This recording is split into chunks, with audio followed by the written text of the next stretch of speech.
but there was a video that got uploaded called the Gamergate Sequel, Comicsgate.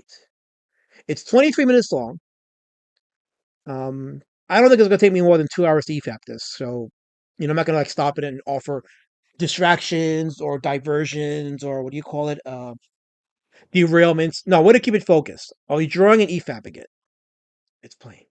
Hello, my name is Alex, this is my channel, and I get to talk about whatever I want, when I want, and today I want to talk to you about comics.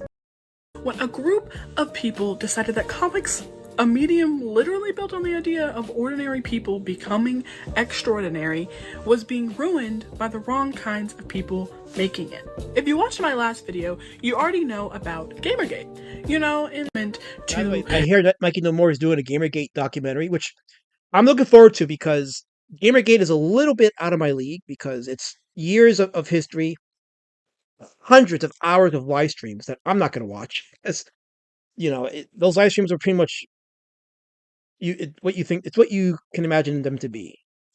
So shout out to Mikey No More for doing that. I'm definitely looking forward to that documentary. So yeah, hold on, just okay. Just doing a quick base of the body for Road Warrior Drake. And this drawing is kind of probably be a slight spoiler on the title of the book. But anyway, here we go. Protect ethics in game development and journalism and what have you, but it spent its real energy driving women and people of color out of the gaming industry. So you can already imagine what her narrative is going to be. It's any pushback on the unethical behavior and the unethical business practices that are being done behind the scenes is going to be classified as racist, sexist, all the usual talking points. So you already know what's going to be the angle for her view on Comicsgate. So, and let it be known, I am one of the biggest critics of CG now, especially what it's become. How they and the thing is this, like, if people would say that Comicsgate was racist and all that stuff, and it wasn't, but then the way they treat Eric July, it's like, I mean, good net, how can you defend it now? You know what I'm saying? So it's like you spent all these years telling people Comicsgate is not racist, it's not sexist, but then look what it's become now. Look what it's allowed. So the early complaints of 2017, 2018 kind of became prophetically, it was prophetic, unfortunately. And there's no pushback against that. It's just, okay, well, we got to at least defend the history of it and then acknowledge what it's become. But in 2017, 2018, that was not the case. Asians, I don't think they're treating Arabs like that because they're racist. No, I'm not saying that they're racist, but the things that they're saying, I think they're getting away with it in the guise of jokes.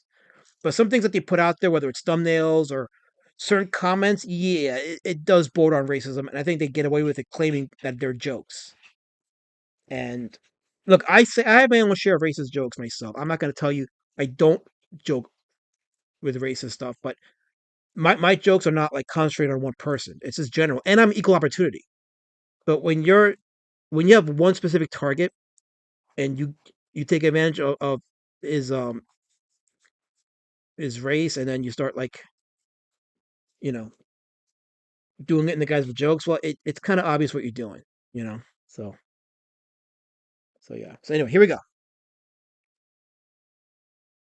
If you haven't seen that video, I suggest you go watch it. It's a pretty good video in my opinion, but I might be a little biased. Here's the thing about Gamergate though, is that it evolved a lot over time, and it actually became the blueprint for what we're talking about today. I want to be upfront about something before we get into the mess. I love comics, like genuinely. The medium has produced some of the most ambitious, emotionally complex, politically brave storytelling of this century.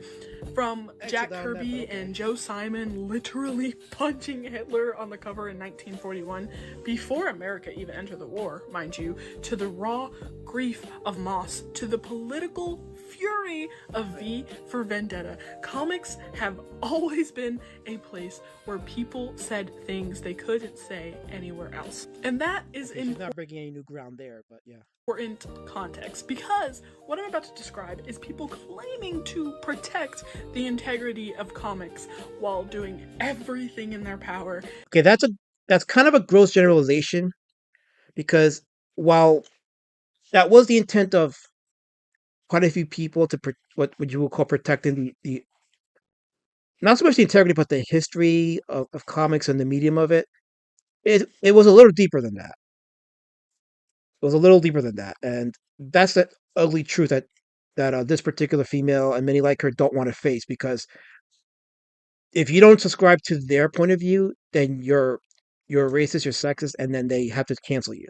And that mindset is what created movements like Gamergate and Comicsgate is the pushback against criticism. And if you did criticize anybody that was a person of color or female, then you were racist. And they shut down discourse that way. And people got fed up with that.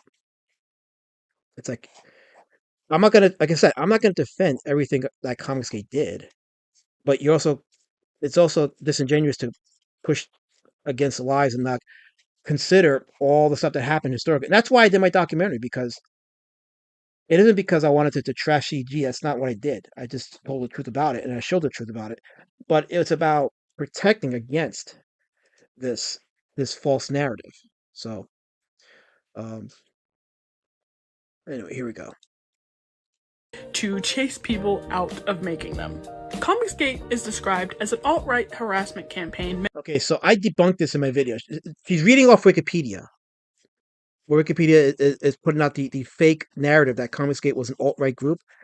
That is objectively false. It's not an alt-right group because a lot of people in CG weren't even necessarily right-leaning. The most famous example is John Malin, who voted for Obama, who described himself as a moderate. If it was a Christian conservative movement, I shouldn't be here, like for reals. You know what I mean? Like, I don't know. I'd just become the odd duck. That's hardly alt-right. That's actually the opposite of alt-right. So automatically, she's reading off Wikipedia, and that's her first mistake is reading off a Wikipedia article. Which, by the way, that Wikipedia article, and I did a video on this too. That Wikipedia article is more or less locked. So if you want to put in any corrections on it with receipts, they kind of ban you from there. So you don't get to really comment on it. And I'm like, yeah, that's kind of that's very biased. That's very dishonest. You know, very, very, very biased, very dishonest. And to people that don't think it's a big deal, the reason why it's a big deal is because when they start saying things like Comicsgate is a harassment campaign, and your name is tied to it, yeah, that thing can hurt you in other areas of business or careers or whatever. So you kind of have a duty to protect your image and more or less protect your reasons for joining a movement like that. And that's what I'm doing here. It's like we need to be the stalwarts of that. Um, okay, so Angela, how you doing? Good seeing you in the chat. What's going on, Angela? It's good seeing you. So, all right, here we go. Meant to oppose diversity and progressivism in the North American superhero comic book industry. Proponents targeted the creators hired, the characters depicted, and the stories told, and it claimed that these elements led to a decline in both quality and sales. So so this is why I included in my documentary Nick Rekieta talking about this because people that were in CG saw what was happening and they kind of got the memo and they realized, yeah, this is a problem in comics is they're pushing out the established audience with these stories that are very anti-masculine, very morally ambiguous. So that kind of pushed out a lot of those with more Christian-based values, and it's deeper than just uh, it's like they're anti-diversity. No one who joined CG in the early years, it wasn't they were anti-diverse. How can you be anti-diverse and be a comic fan when good night you had characters like Black Panther, Storm from X-Men, a lot of famous and popular female characters that were beloved, like Wonder Woman, um, Supergirl. Rogue from the X-Men, Jean Grey. Like there was a lot of female characters and a lot of characters of color that were beloved by the general comic book fan population. So to say that people in the early CG were against all that is a gross generalization, a very gross generalization of it. So yeah, if you hear me like taking seconds or moments of silence, it's because I'm going between the drawing and reading the chat and EFAP in the video. So again, I don't want to derail, which is why I'm doing this solo, keeping it focused while I draw Road Warrior Drake. Welcome back, old friend, Road Warrior Drake. Yes, I haven't drawn you in a minute, and we're gonna have to catch up soon. So I think I'll just do a quick draw stream, but in the middle of the draw, we'll also be fapping a video and having fun. So shout out to you guys in the chat. Here we go. I mean, the name is literally derived from Gamersgate. So right away, even the name tells you where it came from. So I don't think anybody in the original comic skeptic community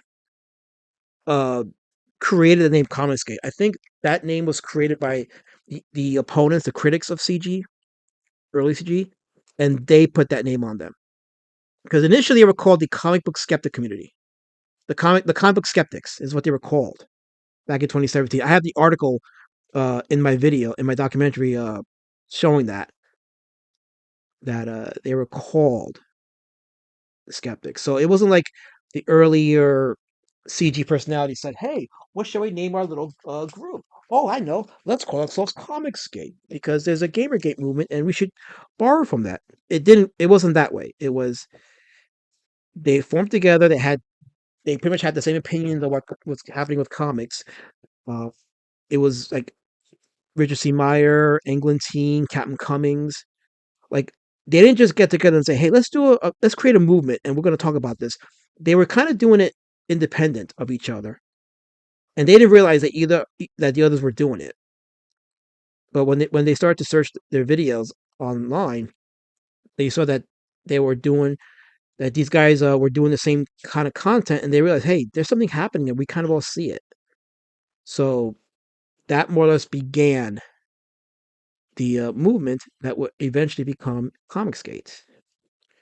And it's kind of interesting that there's more videos about CG coming out now, especially when the movement is pretty much on its last legs.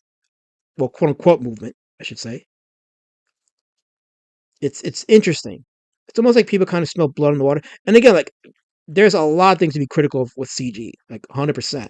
You know me, like I'm very critical of it, and it's become in its own way, it is very toxic now, but not for the reasons these people are saying it. Well, in a way, yes, unfortunately, but um, they get a lot of things wrong. They leave out some very important and critical information, and you're going to see what I'm talking about. So here we go.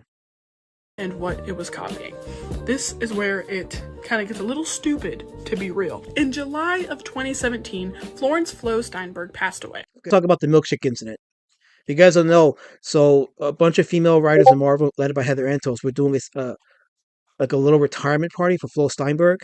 And no, nobody. I mean, Flo Steinberg was definitely a legend. I mean, she's definitely had an important part in the importance of Marvel Comics. So, um, it wasn't that people had an issue with her or her celebration. It was the image of these women and their milkshakes drinking while the comics they were making were failing and the industry was financially suffering, and all the voices and the critics and the fans who had an issue with the comics being made were basically being told that your opinion didn't matter, that um,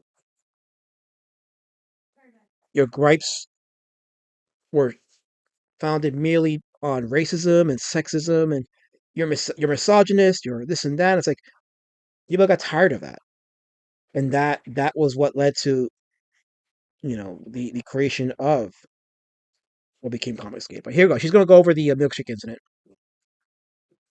If you don't know who Flo Steinberg was, she was a massive figure in Marvel's early history. She was not only one of the key people responsible for Marvel's growth during what's known as the Silver Age, but also one of the first American independent comics publishers.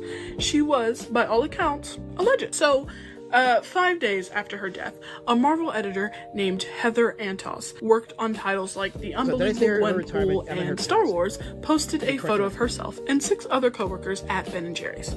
They were holding milkshakes to honor Flo's memory. She captioned it, "It's the Marvel Milkshake Crew. Hashtag Fabulous Flo." The post received more than 520 retweets and 4,100 likes at the time, within about less than a week. And then the harassment started. Comments flooded in.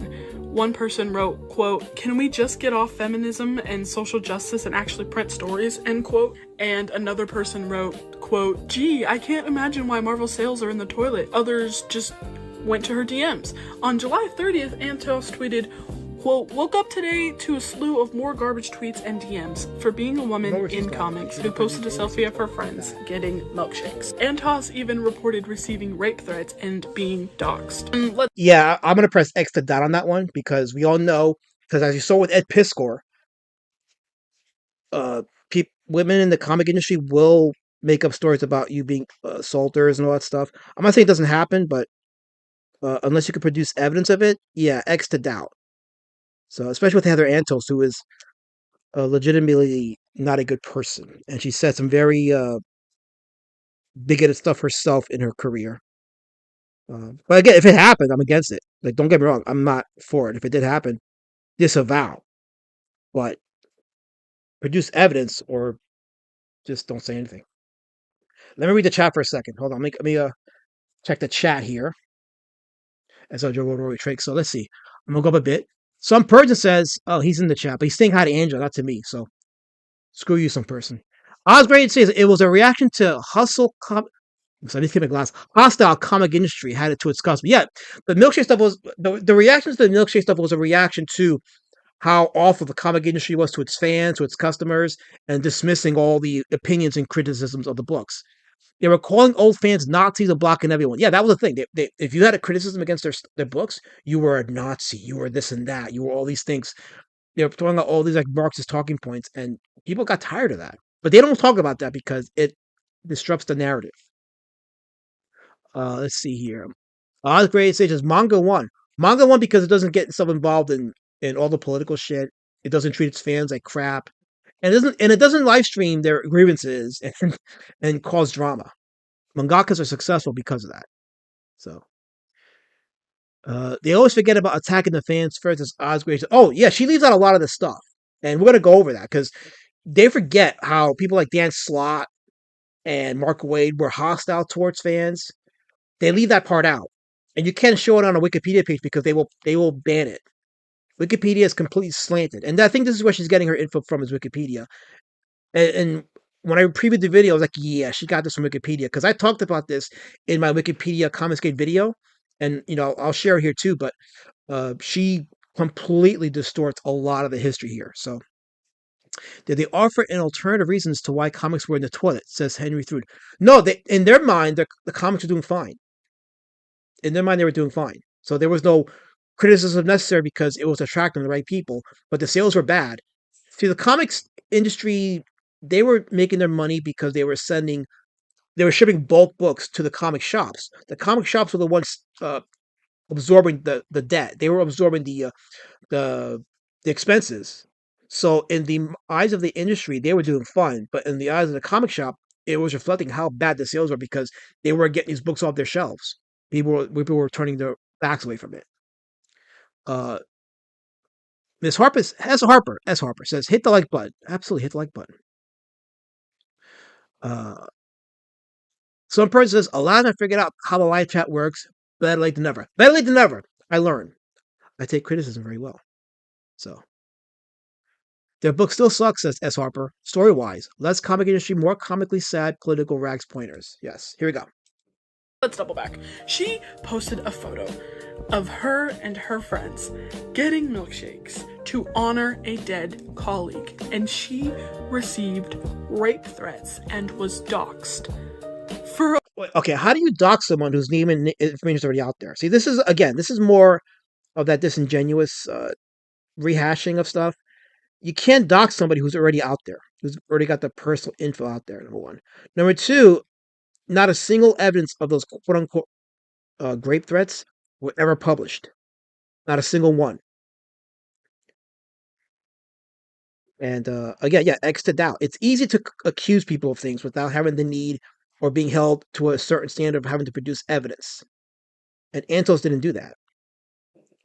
But because some people will believe all women, she can do that and get away with it. And that's the thing. The comic industry protects people like Antos. So Antos can say whatever manner of slander she can and get away with it. And if you think I'm just speaking out of my you-know-what, we saw that happen to Ed Piskor, who, by the way, we're coming up on the second year anniversary of his passing. And I'm doing a little documentary on that, collecting up all the information that I spoke about over the years and doing like one video with some decent editing. Because I did a bunch of videos on Ed Piskor, but I wanted to compile it into one and, just really go into like the truths behind it. So, but as I'm doing it, I'm reminded how very much irresponsible the comic industry is in terms of like putting out accusations and accusing people of stuff that is not necessarily true. And we can't forget. We can never forget because that climate is still there. It is still alive and healthy in the and not just the comic industry, but the entertainment industry as a whole.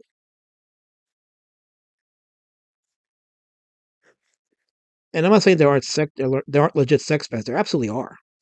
Don't get me wrong. I'm not saying there aren't, but they're there. But that doesn't mean that all men are that way either. And you create a climate where men being men are being punished. That's no, that in and of itself is toxic, especially in an industry that is profited off of the masculine audience, off the males. You push them out and you expect your sales to be consistent. No, it doesn't work that way.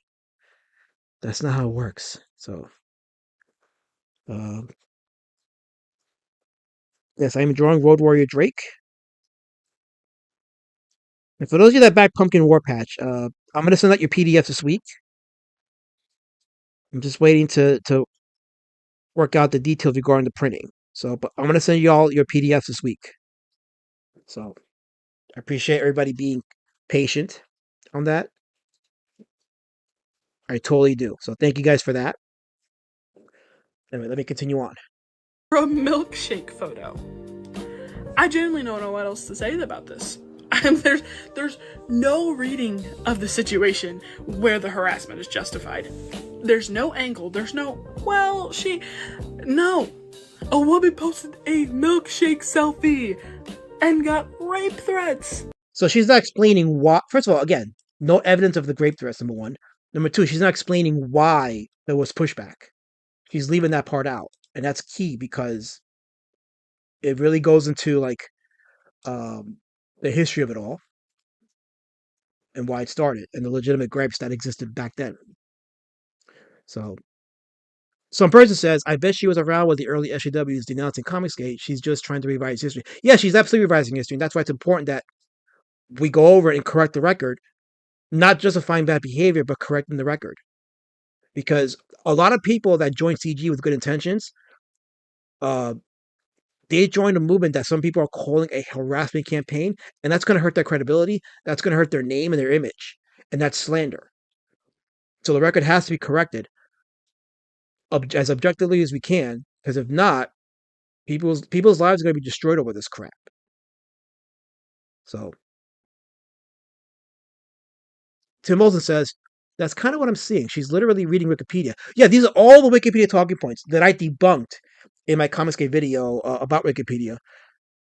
And if you remember, I had some people join the Wikipedia page to try to edit the article with some factual information, and all those links got deleted by the Wikipedia editor for CG because they have to keep their narrative alive and untouched, which is disingenuous, and it's also unethical. And the people that are doing that are very unethical. So, you know, and again, like people think I'm just like gonna spout anti CG talking points. I'm like, no, I believe in the truth. I believe in preserving history. Especially when it comes to CG because I was a part of it for a long time. There's a lot of criticisms you can say about CG, but not most of which is not what they're putting in this video. And as someone that's part of the movement, I feel like I have a duty to defend my position in there, as well as many who were in there. Why they left notwithstanding. Why I left notwithstanding. Tim also says it's not because CG became the very thing she says it was. Yeah, that's the sad irony of it all, Tim, is it did become what they said it was. They said CG was racist and sexist, and back then that wasn't the case, but now it's like, yeah, it kind of is now. I'm not saying that people who are in CG now are racist. I'm not saying that, but they're doing some shit that makes you question things. Like the whole FUN joke that you put out there was kind of like, yeah, that's neither funny nor clever. It's just, you know. So yeah. Henry Thune says, Alana, reach out to her for a live stream discussion. So Henry, these kind of people don't want discussion. They don't want discourse. Trust me, I have interacted with some of them directly. They don't want discourse. They want their narrative protected and unchallenged. Because the evidence is out there, and I put it out there. The articles are out there, the videos are out there. There's a whole thread on Kiwi Farms about CG that's there. And they don't want to hear any of that. They want their narrative protected at all costs. So unfortunately, there is no. And look, I don't mind having a conversation with someone like her to kind of correct the record, but it's not going to happen. It's not going to happen. So here we go. What? But this is where the story gets interesting, and instead of just depressing, because the comics community actually rallied. The comics fans, creators, and even rival companies began posting their own milkshake selfies under the hashtag #MakeMineMilkshake, a play on the classic slogan, Make Mine Marvel.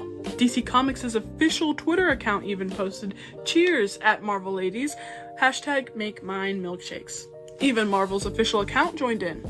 It was a rare, genuinely sweet moment of industry-wide solidarity. But the people doing the harassing didn't stop.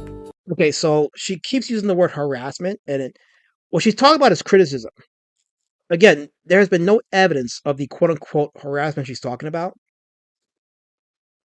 So they look at like the online discourse and the online. Look, I'm not saying that people who were like early CG or people that were upset with the comic industry, I don't think they all handled it correctly. Like, there's a way to voice your opinion and voice your problem with stuff without using certain words, or because you do want to have like a genuine discussion with these people. You want to have to like get them to see exactly what it looks like. Whether they see it or not is a different story. I have my doubts, but I do believe an attempt to kind of make it happen could have happened, but it, for one reason or another, it didn't happen. So anyway. They just got organized.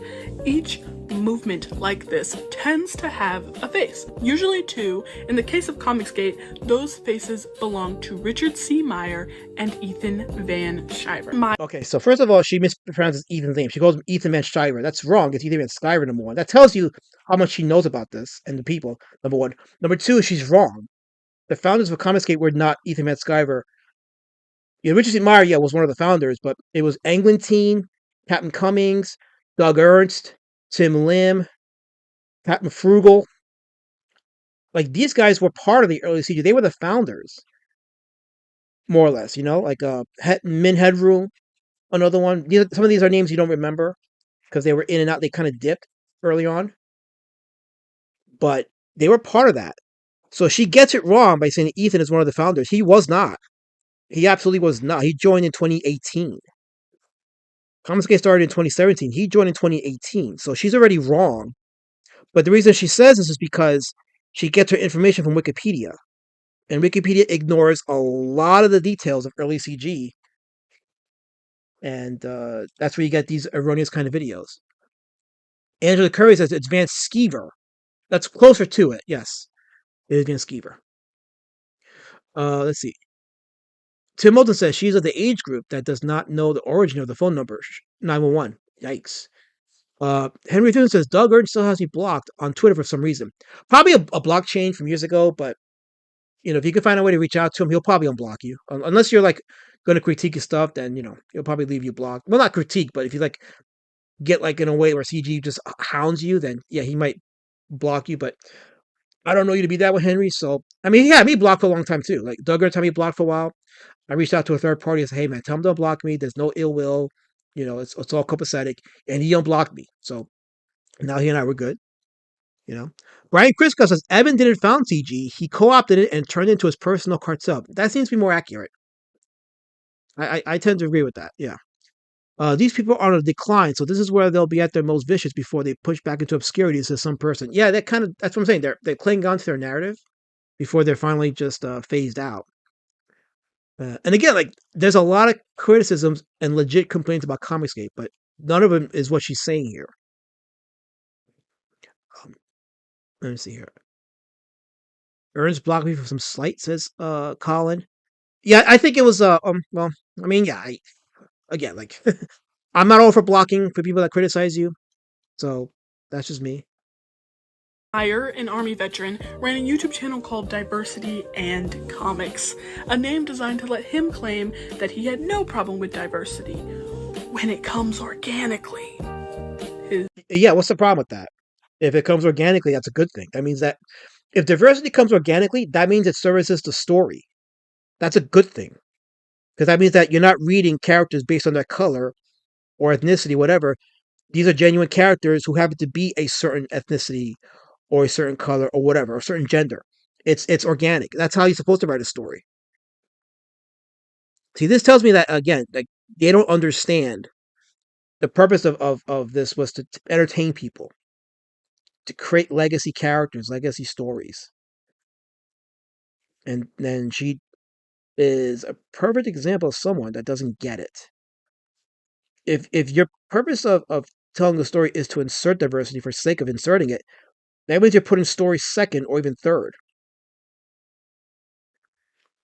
And that's that's a horrible way to write a story. You look at guys like J.R. Tolkien who wanted to tell a good story, and he used the well, he didn't use anything because Tolkien's reason for doing Lord of the Rings was because he felt like the Britain, like the English, didn't have their own mythology, so he wanted to create a mythology that was reflective of the English people, and that's where Lord of the Rings finally got its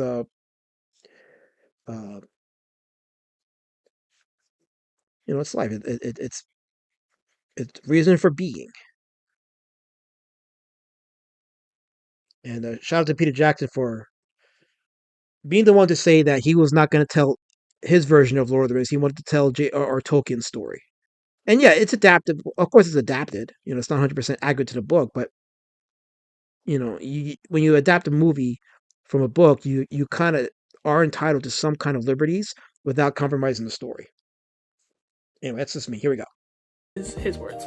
Van Sciver was a former DC comic. Is Van Sky? She goes to Van Sciver. It's like, come on, lady. First of all, there's no H in his last name, and B, the fact that you don't know how to say his name tells me you know nothing about the people in the movement. Like, this is clear evidence that she knows nothing about who she's talking about. And I get like certain names can be hard to pronounce, but not his. His is very easy to pronounce. Comics illustrator, notable for his work on Green Lantern titles. These two became, according to multiple sources, the central figures of this movement. Wrong. That didn't happen until after 2018. But in 2017, that wasn't the case. Ethan was not a central figure in the movement because he wasn't in the movement at the time. It was Englentine, Doug Ernst, Captain Frugal, Captain Cummings, Richard C. Meyer. Those were the central figures of early CG. So she's wrong here. She's just reading the same Wikipedia talking points and giving false history. I may actually clip this, like this EFAP or whatever, and turn it into a video, just for the algorithm purposes. Or maybe I'll give it to Alixeclipse. I may do that. I may give it to Alixeclipse. I'll see if she wants it. If she wants it, I'll give it to her. But anyway. And the way they operate it tells you everything you needed to know about how this thing works. By August of 2017, multiple creators described Meyer and Van Sciver as having some sort of double act, with Meyer taking the more outwardly aggressive role. Waves of... Yeah, look, Richard C. Meyer back in the day said some very harsh things, like he was calling some of the comic people the P word, and saying certain things, especially like with the dark roast. Like, I can see why some people would look at that and be turned off by it and say, oh, because those kind of things tend to not help the image of CG not being a harassment campaign. So I will say, yeah, there is some legitimacy there when people call CG a harassment campaign. They turn to things like what Richard C. Meyer said. But then conversely, like these people, again, they called fans Nazis, they called them racist, they called them sexist, they were throwing out the misogyny word. So really what Richard C. Meyer and others were doing was a pushback to that. And that doesn't get talked about. We don't talk about when these pros like Bill Sienkiewicz and who else? Dan Slott, like these guys said all kinds of stuff about their fans and their customers. And being in that we're in the age of the internet, like, and now we have all these forums. Customers have a voice now more than ever, and the voice can be very vociferous, very loud, and sometimes even very harsh. And I am all for like personal responsibility, but you got to take everything as a whole. And I'm like, yeah, that is definitely let me put the camera on, but that is definitely something you have to consider when you cover this history. Osgrave says EBS has harassed Eric July obsessively. And it definitely is obsessive, yes. Harassment would erupt with regularity. Creators discovered that just about anything could set off a cascade of abuse. A political tweet, an announcement of an upcoming project, or just a selfie. And most of the incidents coincided with either Meyer or Van Sciver bringing a creator to the attention. Now she's calling him Van Sciver. Like, at this point, she's not even trying. Like, she's not even trying to be informative here. First she says Van Sciver, now it's Van Sciver. Like, come on. Like, there's no H in his name, and there's no N in his name. Why are you giving a dissertation on a movement that you know nothing about, and mispronouncing these people's names, and think that people should take what you're saying seriously? Come on. And this is not nitpicking. This is, if you're going to talk about people, at the very least, get their names right. That way people can see that, oh, she knows what she's talking about. No one's going to look at this video and say, oh, she knows what he's talking about, because you're not. You come across like somebody that's just a tourist. Like, this is embarrassing. On top of the fact that you got a lot of the history wrong, you're not even saying his name correctly. And I know that sounds like a nitpick, but it's not. It's just evidence of the fact that she hasn't really studied this. She hasn't really researched this. She's only reading what Wikipedia told her, and she'll be repeating those same talking points. It's embarrassing. Hot at says, we used to call him Pie Boy. Well, that's accurate. That's accurate. Van Schneider's not. So, anyway, here we go. Of their followers, either by making a video about them or engaging with them online. That was the key mechanism. You don't have to explicitly tell your audience to harass someone. You just aim your following at them and let the mob do the work. Again, she's being very general. She's being very general here. That wasn't what it was like back then. And we have Doug Ernst, who talked about when he was on the early comics forums with Dan Slott, and how they kicked him off the forums because Dan Slott had that pull. And Again, they can call you sexist, they can call you a Nazi, right? But the moment you push back, you're a harassment campaign. And this is what people got tired of. Is they got tired of being called Nazis. They got tired of being called racist and sexist. I can't repeat that enough.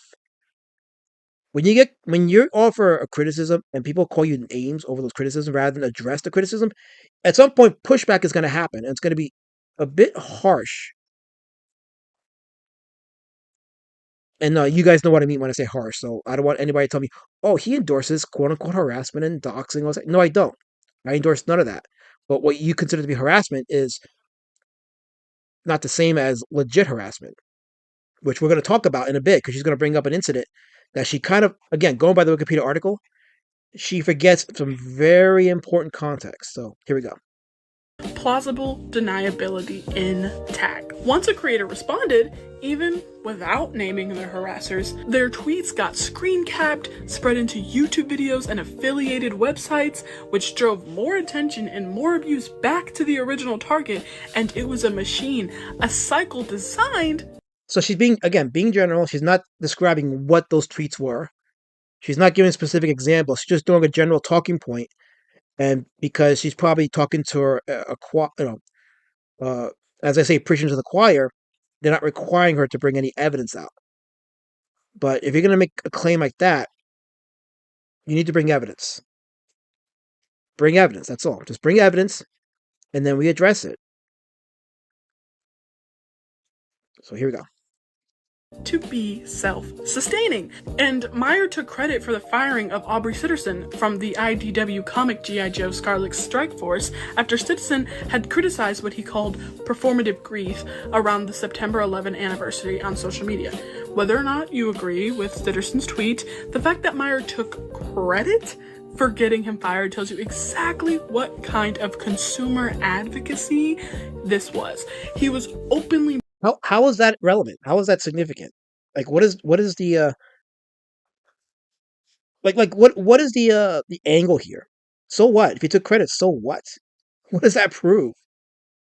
And we get it. Richard C. Meyer said a lot of crazy things, and he's taken such a nosedive in his positions on things, and he's gone back on stances that he used to have.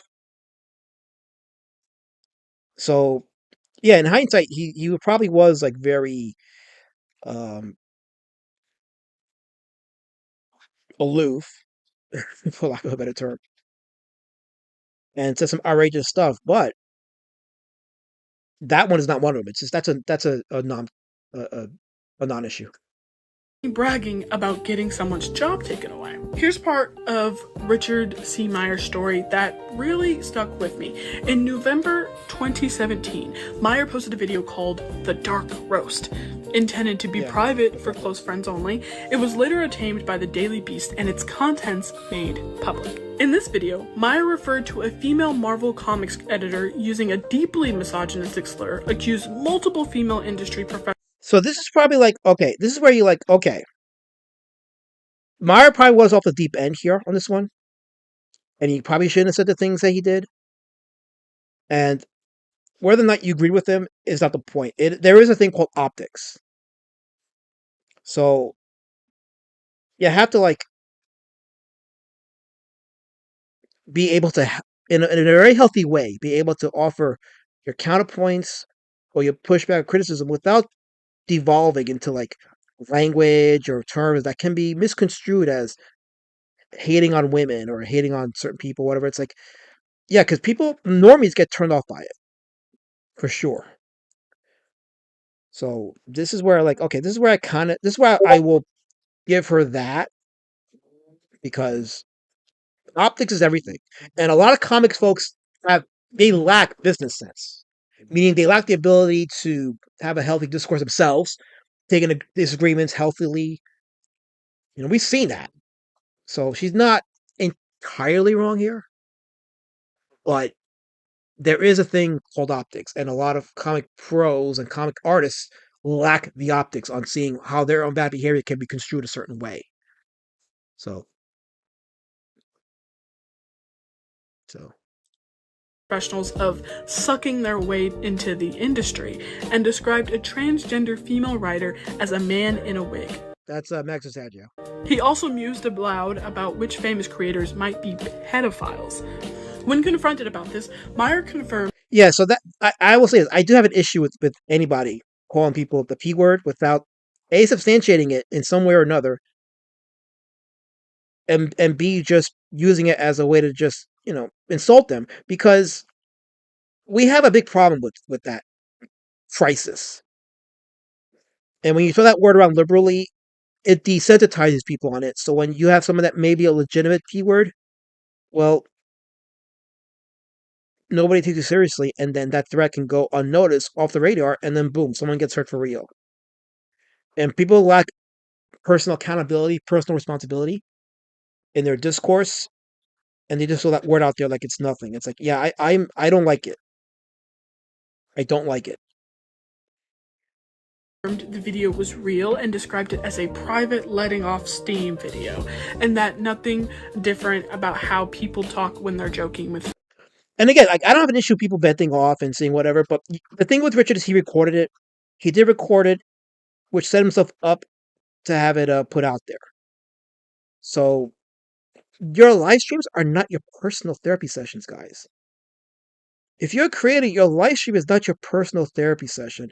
Don't put stuff on there that you don't want people catching up on and eventually, taking a task for it. I don't know why they do that. So, friends. That was his explanation. For some reason, and I'm not here to police what anyone says. With their actual friends, people vent, whatever, fine. But the defense of that's just how we talk only works if your friends share a completely dehumanizing view of women and trans people. And when the talking point, and she's doing that again, you can't criticize women without being called misogynist. It's like a shield. And people see right through that. And equality means not just equal benefits, but equal accountability. Equal responsibility for your own actions. And the problem with holding certain people accountable is they use the gender shield or the race shield. And that was the climate back then that led to the formation of CG, is you can't use your gender or race as a shield against criticism. It's disingenuous, it's insulting, it's quite frankly very embarrassing. A man who speaks that way also has a large public platform aimed at harassing people in those same industries. Okay, so a criticism is, again, criticism is harassment. Criticism is harassment. This is why you can't have conversation with these people, because if you espouse any view that's even remotely contrary to what they're holding to, you're going to be labeled as someone that condones harassment or someone that condones all the negative stuff. There's no listening. There's no, okay, I can see your point. There's no, I can see how they come across. It's, if you don't agree with our point of view, you're going to be all these things we tell you that you are. And it's not just the SJWs. A lot of people feel that way too. There's a lot of people in various parts of every aisle. But since we're talking about this video, we're just focusing on this group, the SJWs, who cling on to their point of view. And again, if you don't like it, they cancel you. And that's a big problem. The line between private venting and documented worldview gets very thin very fast. Van Schneider, for his part, faced public backlash from other comics. She calls him Van Schneider. Again, she's calling him Van Schneider. There's no N or H in his name. So,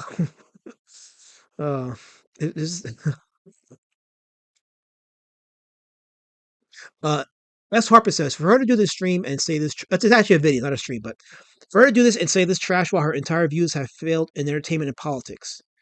Are you talking about this woman, or are you talking about somebody else? Because I never heard of her until now, so I don't know if or you talking about Mags. I don't know. Anyway.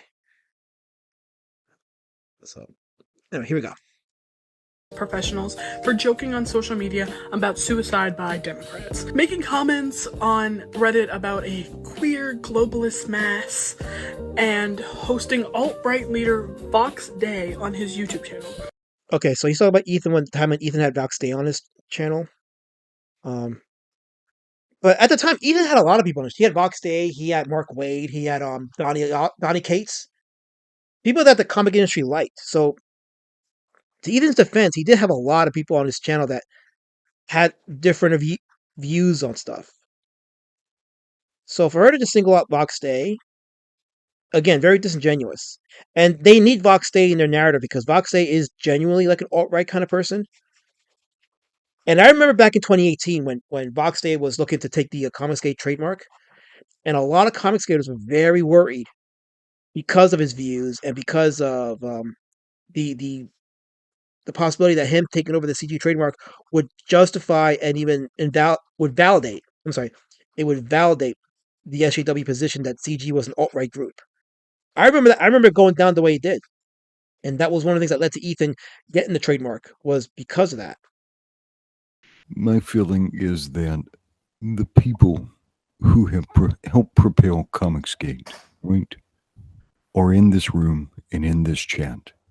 And for Vox Day to think he can lay claim to that and co-opt the enthusiasm of all these good people, right, in our chat.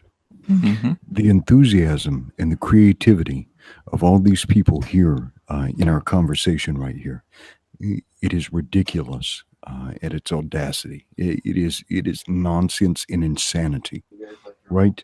He's trying to monetize all the hard work, all the enthusiasm, and all the goodwill of these people that come in here and join us time after time, and share in our triumphs and our sorrows, and have given so much of their goodwill and good attention.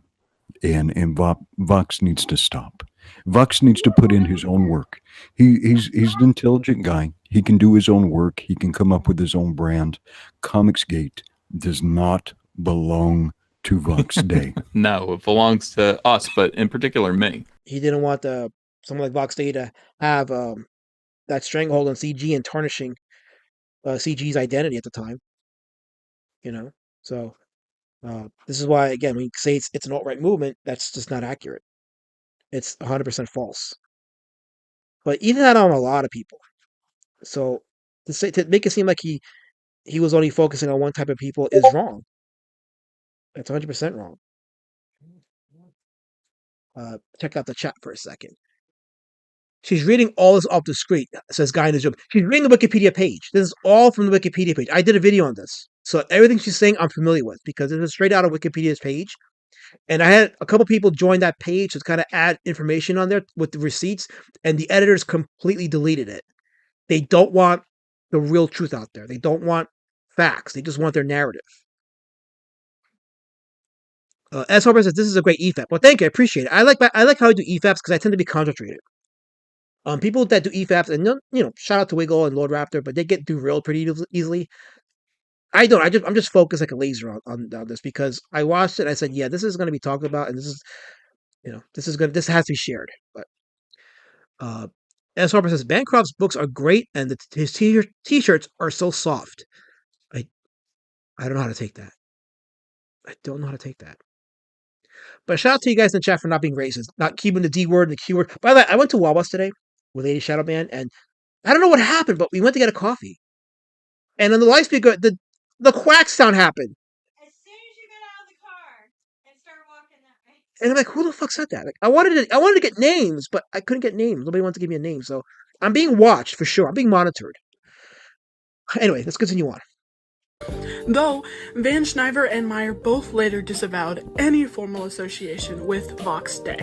They didn't disavow his ideology. That's false. That is 100% false. They actually did. And again, I will be critical of Ethan and Richard C. Meyer and all that stuff, but I also give them respect where respect is due. Ethan definitely rejected a lot of Vox Day's ideology, especially when it came to Andrew Breivik, for example. So she's actually wrong on this one. he agreed with a lot of his views, but not all of it.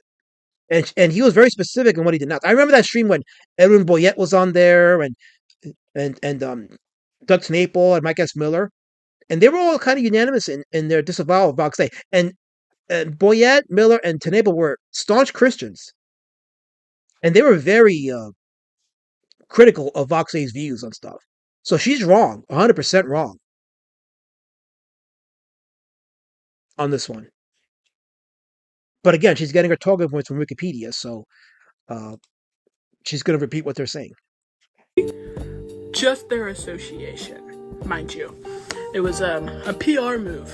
So, what? No, it wasn't a PR move. It was the fans, the chat was very worried about Vox Day's association with CG at the time. It was a big thing at the time because his stuff about Andrew Breivik, the white nationalism, all that was concerning for a lot of people in CG. They were concerned about that being attached to Comicsgate, and given the SJWs, the validation they were looking for when they were saying that CG was a hate campaign against minorities and people of color. This wasn't helping that image. I saw it all happen live. I remember the live streams back in 2018. This was the conversation that was being had. They were 100%. They were 100% worried about Vox Day's association with Comicsgate.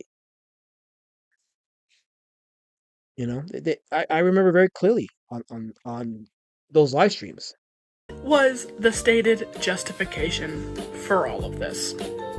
Members of the movement said they objected to diversification of comics, specifically the increasing inclusion of women as writers and characters. They complained. See, that's another gross generalization. Nobody who's a comic fan opposes diversity in their comics or their characters. Again, X-Men is one example.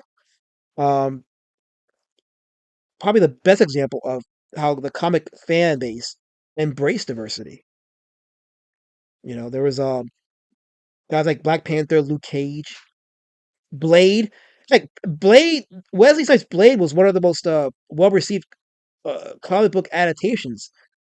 Good Night, Spawn, African American character that becomes a vigilante from hell. Comic book fans in general are not racist. They embrace diversity when the story that's being told suits it. So this is like again a gross generalization of the climate at the time. There was a single person that was in CG that opposed diversity. Not a single one. They opposed it when it was done as a political statement. When it was pushing the whole the Marxist racial stuff or the third wave feminism.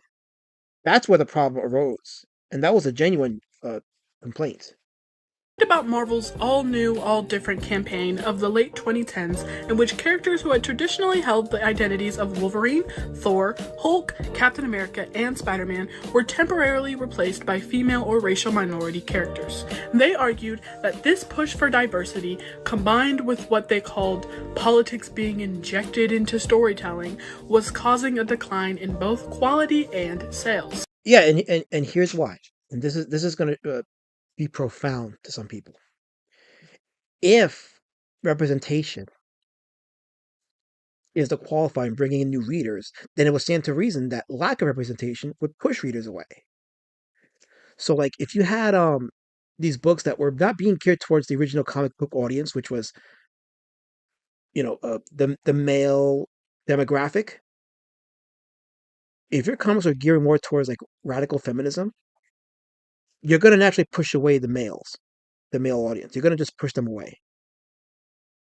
Because again, if the representation is what you believe brings in the audience, then it will stand to reason that lack of representation is going to push away an existing audience. That's the science they don't get. And I'm not saying that the lack of representation is what caused the comic book fans to walk away. It was the pushing of it for the political agenda, and calling fans Nazis and misogynists and all that stuff. That's what pushed them away, and that hurt the sales. That hurt the sales of these books, and that is a thing. Osgray says, my problem was the evil globalist propaganda. Yeah, that was a big thing. And it was steeped in these comics. Like, these characters became kind of like global heroes rather than domestic heroes. Hothead, is that Hothead? Yes, he says, our issues with poor storytelling and declining quality of comics and legacy characters. Yeah, that was a big thing. Brian Criscott says, I lurked in the chat for months, waiting to hear the racist crap I heard CG was all about, and I never heard it. Yeah, it was never there. It was never there. So, anyway, here we go. Where have we all heard that one before, right? But it was just their cover. Their ethics in games journalism, the claim that gave a veneer of legitimate. I cannot wait for making the Morris documentary on Gamergate. Oh, that's going to set a lot of people. That's going to trigger a lot of people. I'm looking forward to that. Criticism. Except there was a very significant problem with it. While it's true that comic book sales declined in the late 2010s, this decline was across the board and was not limited to, or worse for, the diverse comics that Comicsgate targeted. In fact, according to Sci-Fi Wire, some of those diverse titles had been notably successful. For instance, the Kamala Khan version of Miss Marvel, the Unbeatable Squirrel Girl, and the Carol Danvers version of Captain Marvel. So they're basing these on the books that the comic industry sold to the comic shop. They're not basing it on individual sales. And that's the deceptiveness in their data here is it's based on how many books they sell to the comic shops. The comic shops themselves couldn't get rid of these books fast enough. And here's a newsflash: Kamala Khan was never popular with the comic fan base, evidenced by the TV show. The TV show had only one season, and had one season for a reason, because she doesn't have as big of a fan base as people think she does. Not by a long shot. How you guys in the chat doing? You guys enjoying the EFAP so far? Am I doing a good job? Am I helping you with stuff? Contextualizing things? Colorform is in the chat. She says, don't worry, I'm here. Well, we're worried because you're here now. So thankfully, now that you're here, we know that you're going to cause trouble, so now we're worried. Hatsuni says, the Carol Danvers Miss Marvel sucks ass. Yeah, it didn't get rebooted so many times. Like, the Captain Marvel, Carol Danvers Marvel got rebooted so many times. I can't keep track of how many number ones they had. Let's see. Sales prove their stories weren't popular, says Osgray said. Yeah, they fudged the numbers. They fudged the numbers. Here we go. The sales data didn't support the argument. These You're looking at the wrong sales data, that's why. Diverse books weren't failing. Well, they were, because they kept getting rebooted. Again, like Miss Marvel, Captain Marvel got rebooted how many times? You know, how many Miss Marvel merchandise was being made and sold? How many Captain Marvel merchandise was being made and sold? Not much. They're conflating sales to the comic shops and not sales to the direct market. That's where they trick you. So she's not giving you the whole story there.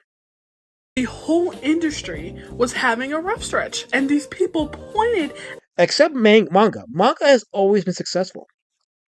And manga really destroys a lot of their narrative, because Western comics were doing poorly, but manga was doing great numbers. And there was a manga for everything. There was manga for men, manga for women. There was gay manga. There was wrestling manga. There was furry manga. I know it gets weirder, but the point is, manga knew its audience, and manga was succeeding because of that. Whereas the Western comics forsook their audience in place of a new audience that really didn't read comics, and this is evident in their sales. And if you need further evidence of it, again, look at the movie adaptations of these characters and whether or not they did any good. You know, the TV series She-Hulk, which was based off Dan Slott's run. People pointed Dan Slott's run as being successful, but it was successful because it sold books to the comic shops. The readers themselves weren't that great. And you would have thought if it was that successful, then the TV show would have been fire, but it wasn't. And there's a reason why. But anyway. At women and people of color and said, it's them. Does that sound familiar too? Before the milkshake selfie, there was Chelsea Kane. In 2016, Marvel was canceling the series Mockingbird. For the final issue, they put out a cover featuring the character wearing a t-shirt that read, "Ask me about my feminist agenda." So that apparently is not supposed to be provocative. See, again, they're fine with provocative statements as long as it matches their ideology. But the moment you push back with any criticism of it, you're misogynist, you're sexist, you're all these things. How dare you push back on our stuff? Know your place, peasants.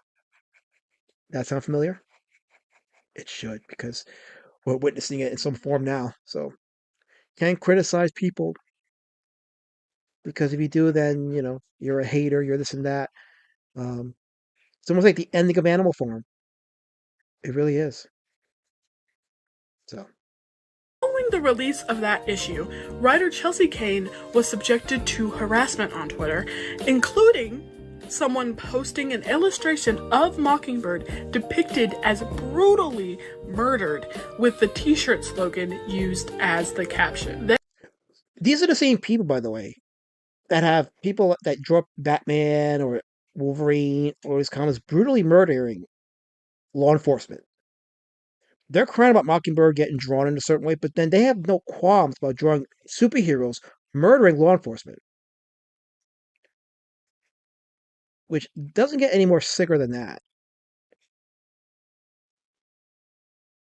So, no qualms about that on her end. It's pure hypocrisy. It really is. Hothead says, "Oh, that meme." Yeah, yeah, yeah. Yeah, criticism on X is considered harassment. It's like, just hit the block button and move forward. And that's it. That's it. Anyway, here we go. Then Kane announced that she was leaving Twitter. A woman wrote a comic. The cover had the word feminist, and someone drew her main character. The cover had the word feminist agenda. That's the qualifier. That's provocative. Like, if you're going to put provocative statements, you know what's coming. They're just saying. Being killed and sent it to her. That is not criticism of a comic. That is a threat and a message. So, guys, art is a threat and a message. So, if this is the case, if this is true, and drawing a comic book character getting, and I'm not saying I'm good. I'm for that. I'm not saying I'm for that. I do think it's kind of cringe myself. So, but if you're gonna say that that's a threat, then what do you say about Batman, drawing Batman or Wolverine or the other characters murdering law enforcement agents? Is that a threat to law enforcement? Is that a threat to law and order? You see what I'm talking about, right? You see where, like, how they're not interested in having a normal discourse or conversation, because they're fine with depictions of violence as long as the targets are people they don't like. And we've seen that on multiple occasions. And I'm like, you want to create your own character to do that, fine. But if you're going to take established characters that have rules, that have morals or principles, and you draw them doing heinous things because you have an opinion, a political opinion about certain things, you're kind of being deranged. But she's saying that doing that makes you a threat. It makes you a threat of harassment, or whatever. And I'm like, so then does that also go for the people that you're defending who drew these insane drawings depicting lawlessness?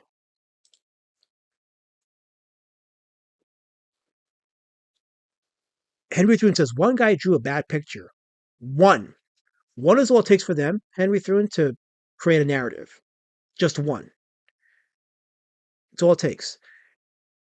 Hey, it's not like she was shoved in a fridge, says S. Harper. Haddad says, why does she need to make that cover at all? It's supposed to be a superhero comic. That's what they don't get, is it was clearly meant to be provocative. People have a right to react if something's provocative. You don't get to shut them down because it hurts your little precious narrative. So every superhero comic is full of threats? Well, judging by her definition, yeah. Which is why, again, discourse is not, this is not their thing.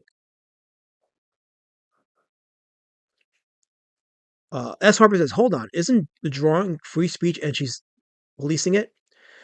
There's so much hypocrisy in this, S. Harper. So that's another angle. But here we go. Let's continue on. It's saying women who talk about feminism end up like this. And Kane left, which, of course, was the whole point. And to understand how this all escalated, you have to understand the structure. A small press cartoonist named Daryl Ayo had condemned a tweet from Marvel freelancer. Daryl Ayo, by the way, was one of the guys who Ed Piskor, I think Ed Piskor named him in his final suicide note. He was named as one of Ed Piskor's bullies. So she's white knighting for him. I'm not saying Ayo had anything to do with Piskor's self-deletion, but he named him for a reason, is kind of what I'm saying here, but who knows? So Tim Moles is asking, what are we talking about? Pay attention. I went back a few seconds, so here you go. A small press cartoonist named Daryl Ayo had condemned a tweet from Marvel freelancer who had compared social justice warriors to Nazis. When Van Schneider invited... So you can clearly see she has Ethan's name on the screen, and she's still calling him Van Schneider. Like, she's not even trying to be accurate. I'm like, girl, sit down. You are not... This woman, Alex Eclipse is her name. She's not qualified to talk about any of this. Not by a stretch is she qualified. Like, you don't get to talk about something and not get the names right of the people that are involved, and then misappropriate or misrepresent their involvement in one form or another.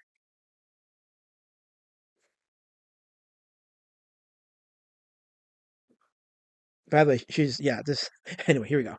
Ayo onto a live stream to debate the topic, and Ayo declined. Van Schneider called him out publicly for not debating. His followers then sent racially charged insults at Ayo. When the Daily V let me see. Debating. His followers then... So remember how she gave Ethan credit for having Boxy on his channel? Well, she just proved by point that Ethan would have anybody on, even people that disagreed with him, in his live stream. And Ethan wasn't one of those guys that would like bombard you or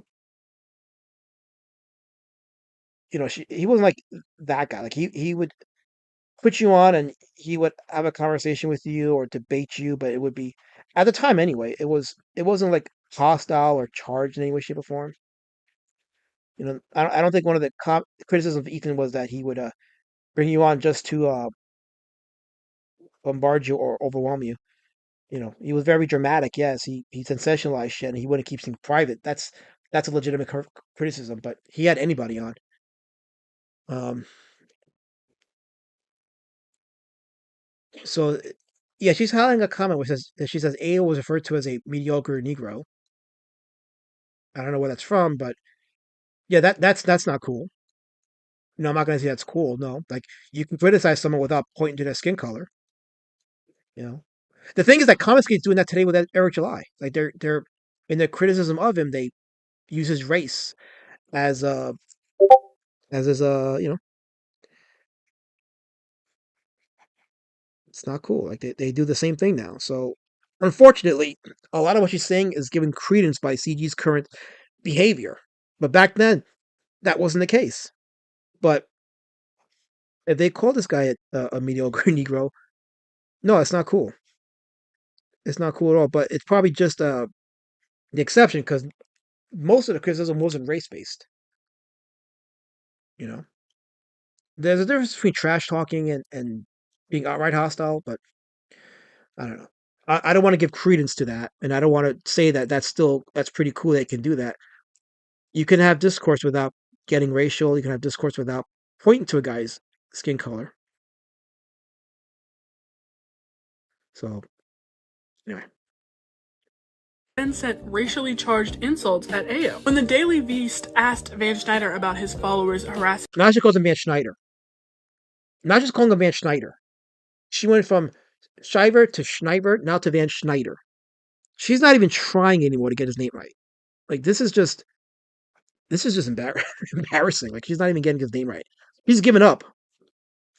She has given up on saying his name correctly at all.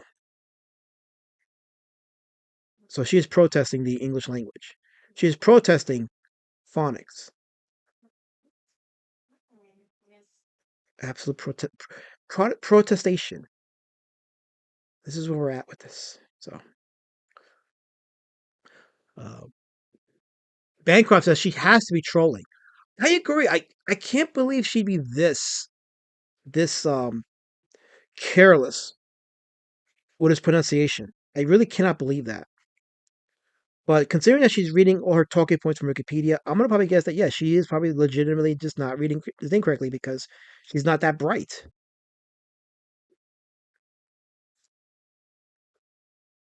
So anyway, by the way, before anybody says, "Oh, you're misogynist," I have colors in the chat and I have Angela Curry in the chat. Proof that women are allowed on my streams. So here we go. IO, he responded, quote, "I think my fans are the best. I always appreciate their support for me and my art." And that's the tell right there, ladies and gentlemen, and anyone else in between that. He's saying I always appreciate their support when his fans are harassing a specific person he just publicly called out. It's not support. It's his army of people doing what they're told. Members of Comicsgate also... Okay, now, unfortunately, that kind of is a legitimate gripe with Ethan, as we have seen over the years, but criticism on X or on Twitter at the time, criticism on Twitter is not harassment. It's not. It's that this is just snowflakes just trying to change the narrative.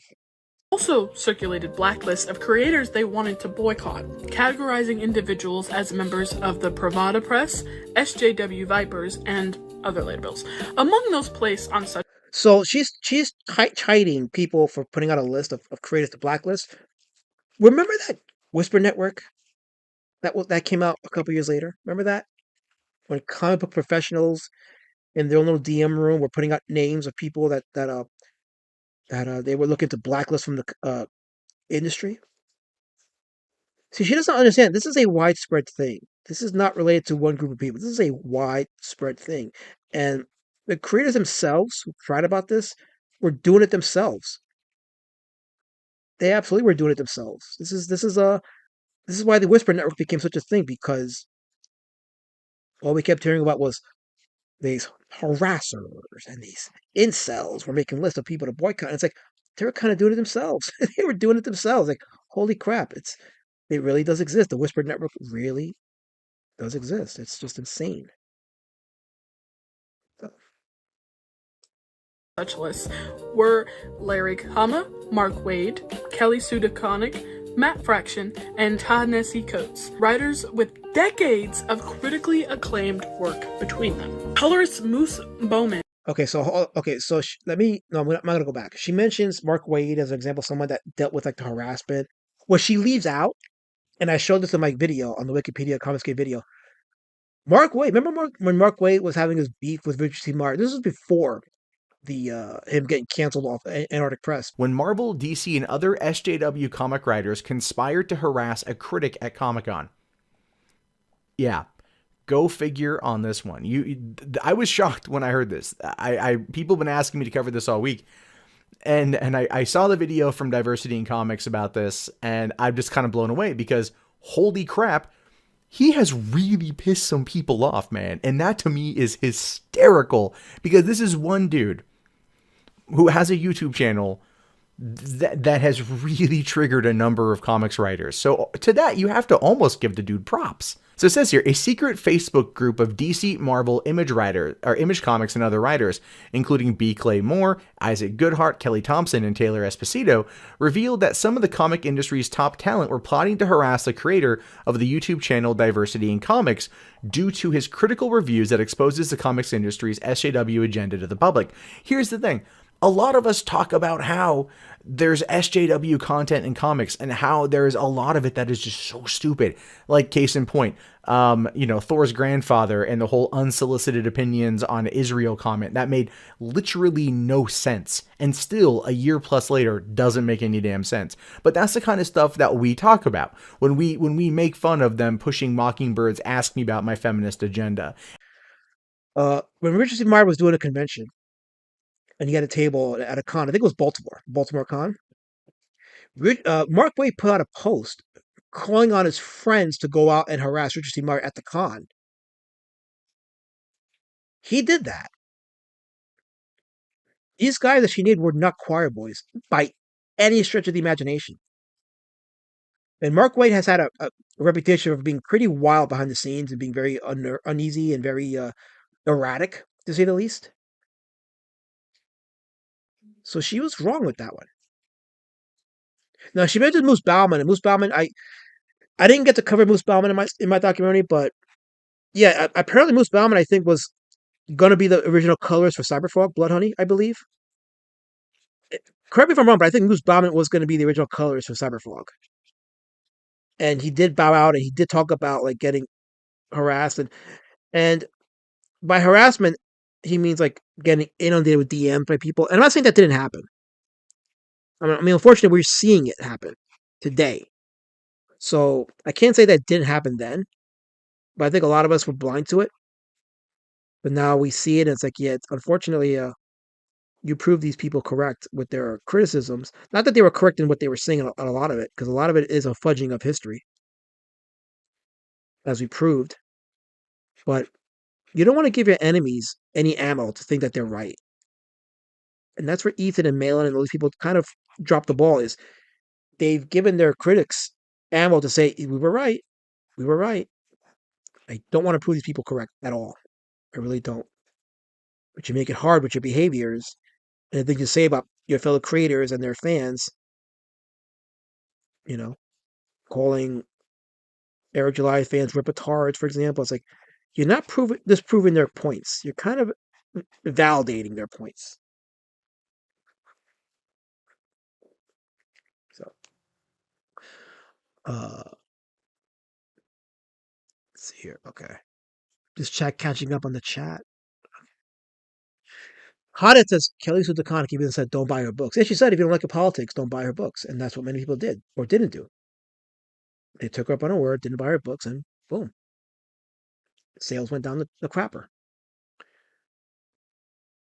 Kaya says, I was pretty sure Ethan had Kyle as his colors from day one.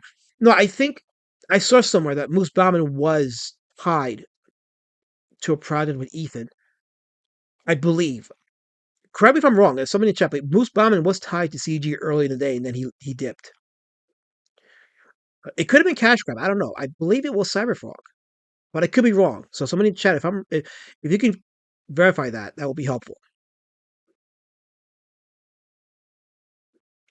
But Kansas says he already split with Moose by the time he became CG. Okay, so what Kansas is saying that Moose Bauman was tied to Ethan before Ethan joined CG, and then they split, and then Ethan joined CG, and then had Kyle Ritter from the point on. I think that's what I'm getting at. So that might make sense. Okay, that makes sense. Okay. Kansas, I just read your comic. I just read your comment. Okay. So when you play Skizz, I'll cancel you. I'll send you DMs and I'll cancel you. KSS. Don't think I won't. I absolutely will. Anyway, here we go. And recounted receiving threats. Okay. Yeah, so there you go. Okay, so yeah, so this was what day was this one? This was July of 2017, right? Is that what I'm getting at here? July. Yeah, August of 20. This was August of 2018, but this isn't talking about when he was tied to it before. And he says that EBS and his files made fun of his wife's cancer diagnosis. See, unfortunately, because unfortunately, CG does that. They do make fun of your family members. They make fun of your family members' deaths, their illnesses, whatever. They do that. Ethan, I had a video where I showed Ethan called his chat to make videos about a robotic dog urinating on Eric July's great grandfather's grave. What Ethan said, what he said about Edwin Boyette's family. Or recently, when Ethan threw my widowhood in my face, and I didn't confront him about it. I kind of just trolled him a bit about it. But yeah, they do that. This is why it's like why would you validate these people's criticism about you? It's hard to defend when we clearly see the pattern. Of violence, media critic Kaylin Sakudo, artist Tim Doyle, and comic writer Kwanzaa Oshahefo, cosplayer and comic writer Ren Famous all reported being She called him Ren Famous. I can't. Ren Famous. No, it's Ren Famous, not Ren Famous. Number one.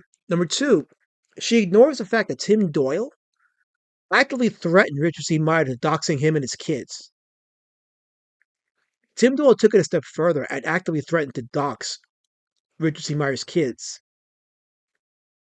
And Richard had to get a lawyer involved to put Tim Doyle in his place. So she leaves that part out. Again, she's painting a portrait of these industry professionals being all polite and being just about their business. No, they took it a step further. They really engaged themselves in forms of harassment and legit illegal activity. I showed that in my Comicsgate documentary, the Tim Doyle stuff. So yeah, she leaves that part out, and this is where like omission of facts is lying. But then again, she's reading the Wikipedia article, so it's quite possible she may not know a lot of the stuff. So I don't want to say she's lying. She probably thinks it's true because she's reading it off Wikipedia, but I also don't believe if she's challenged that she'll accept it. So targets of the harassment and doxing. Artist Sophie Campbell, who worked on Glory and Teenage Mutant Ninja Turtles, described the harassment as, quote, "During the worst times, it was some of the nastiest, sexist, and or transphobic remarks you could think of. Harassment sent to my editors and publishers in an attempt to get me fired or blacklisted." Again, like, knowing what you know about these industry professionals and the shit they say to each other and their critics, they don't really have a leg to stand on. And most of them don't even put out receipts. They don't show these quote unquote examples of harassment and these quote unquote horrible things. And by the way, again, I'm not a fan of saying horrible things to people. Like, I'm not a fan of threatening rape assaults, all that stuff. Like, that's where you lose me, and that's where like I can't stand what you on. But at the same time, they don't show proof of that. They just say it happened and people just accept them and believe them. It's like, no, I want proof. Show me proof. Too many people's lives have been ruined over false allegations of stuff. So I expect proof. So trying to dig up personal info about me. Even when I was away from the computer, in the back of my mind, I knew it was still going on and spreading to other people, end quote. She added that she felt like hardly anyone cared when it was happening to me. And I want to sit with that for a bit because this is true of almost every single harassment campaign like this. The people who bear the absolute worst of it, trans creators, creators of color, and disabled creators, often face some of the... Okay, so she's claiming, and this is where she's going to lose the argument very badly, that Comicsgate specifically was targeting people of color, people who are, females and trans people. And I was like, no, this is false, because in the early days of CG, we had Caden White, who was black, Antonio Bryce, who was black. People like Von Klaus had trans artists on their projects. There was also Cyborg Valkyrie, one half of Red Valkyrie, when they were part of CG. And they had no issue being part of CG. So this is a gross generalization of the facts here. She's totally wrong here. KS says, Eliza, Angela Curry keeps saying I'm disrespectful, all while telling me happy Fanny Pack Day. She knows how I feel about Fanny Packs. Well, KSS, happy Fanny Packs Day to you too. So,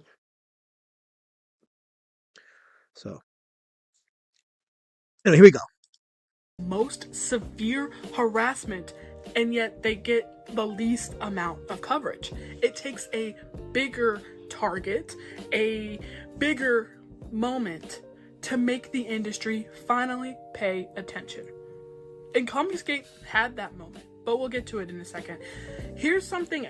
She's going to talk about the Darwin Cook with his Marsha Cook's incident. So that's a preview for what's coming. Else that doesn't get talked about enough when we discuss these movements. It is the money. A few creators involved in Comicsgate profited directly from the controversy.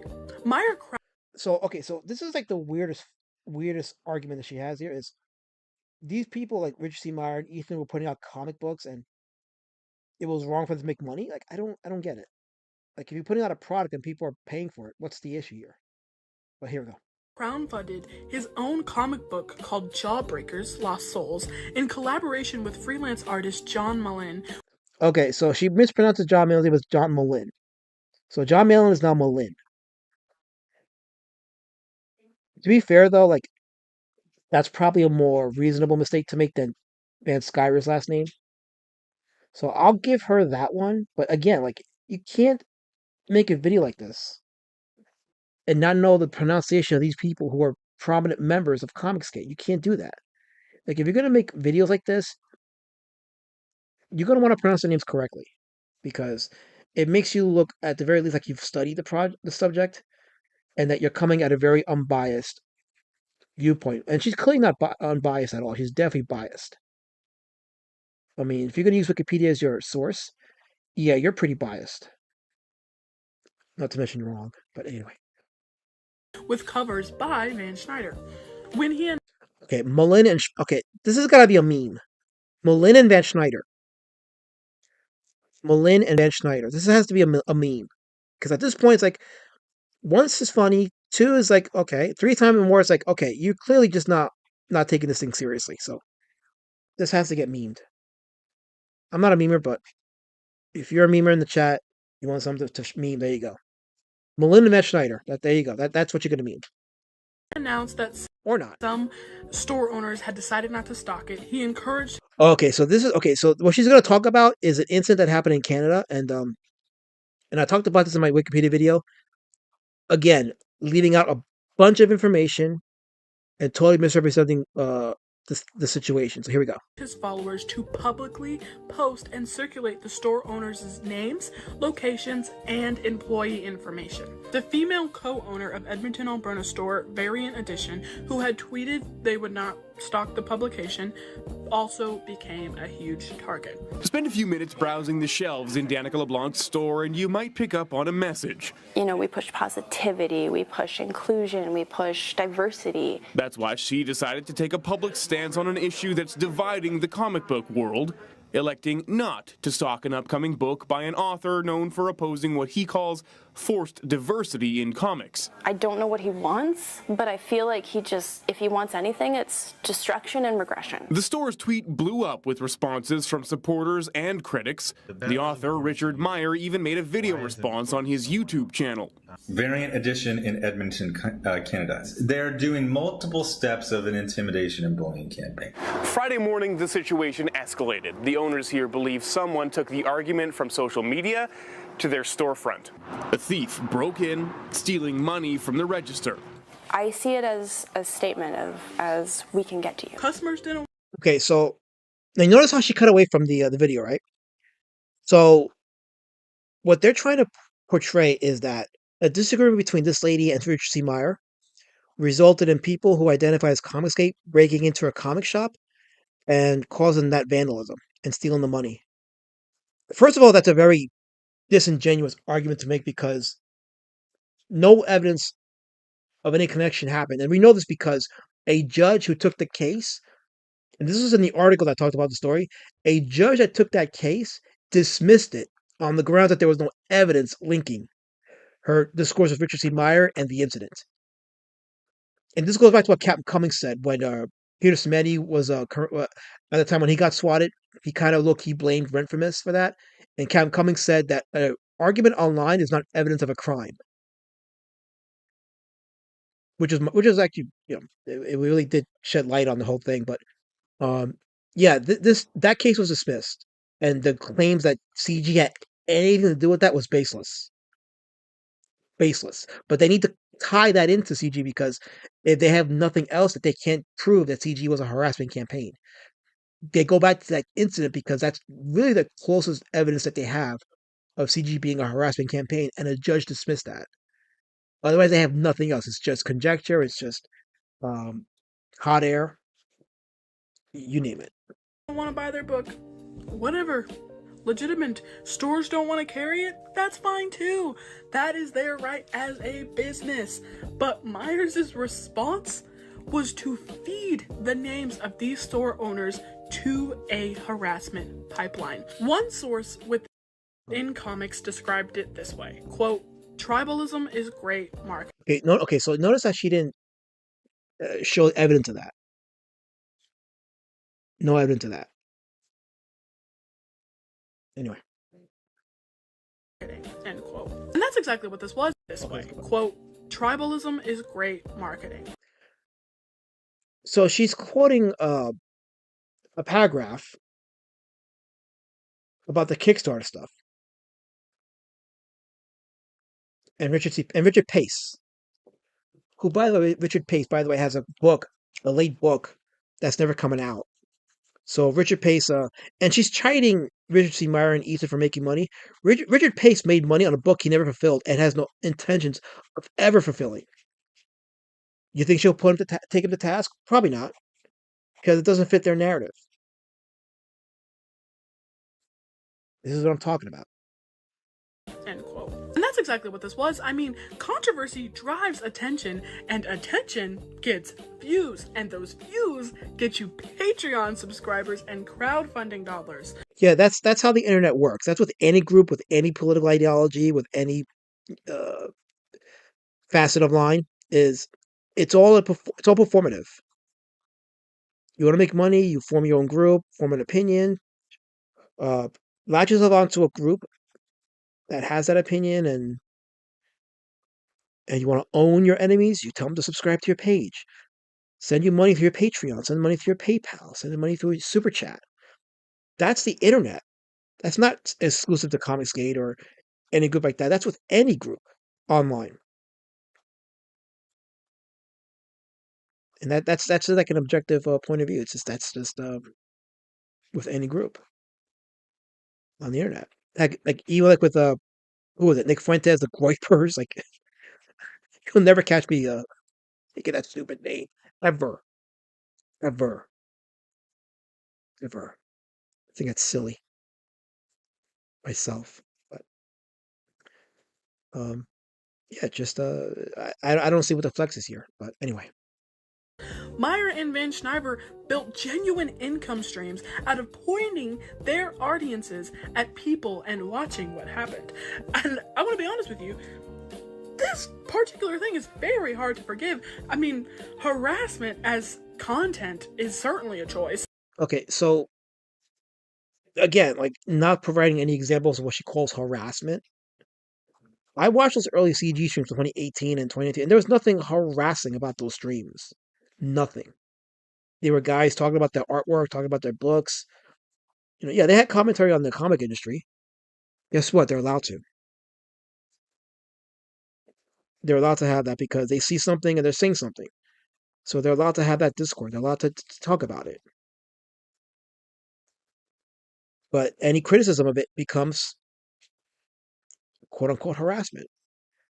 And she's being very general here. She's not giving examples. She's just painting everything under one umbrella. And it's by design. Very careless what she's doing here. Very careless. Anyway. Oh, wait. Let me read the chat before I continue on.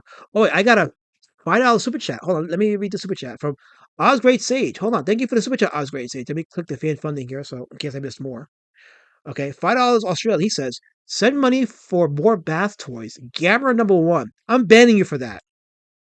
I like Gamera. Don't get me wrong. I'm a Gamera fan, but he doesn't ever trump Godzilla's crown. Ever. But shout out to you for the super chat. Thank you.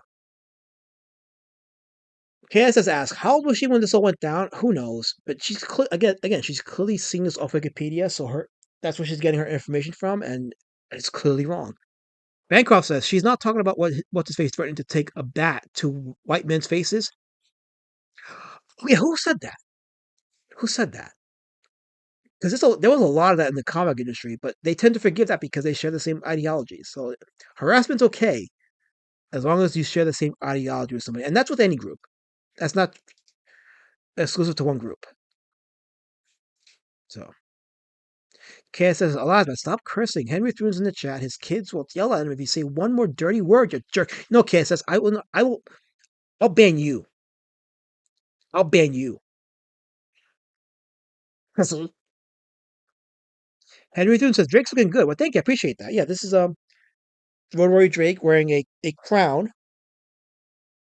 This is a hint of what the next book's going to be about. So, appreciate that. Hana says, what does she think the woke did? again, it's okay if they do it because they can contextualize it and add whatever spin on it. They can call you a Nazi or a racist or a sexist and expect you to stay silent when they do. But the moment you speak out, then you're harassing me. You're calling on that all kinds of pejorative stuff.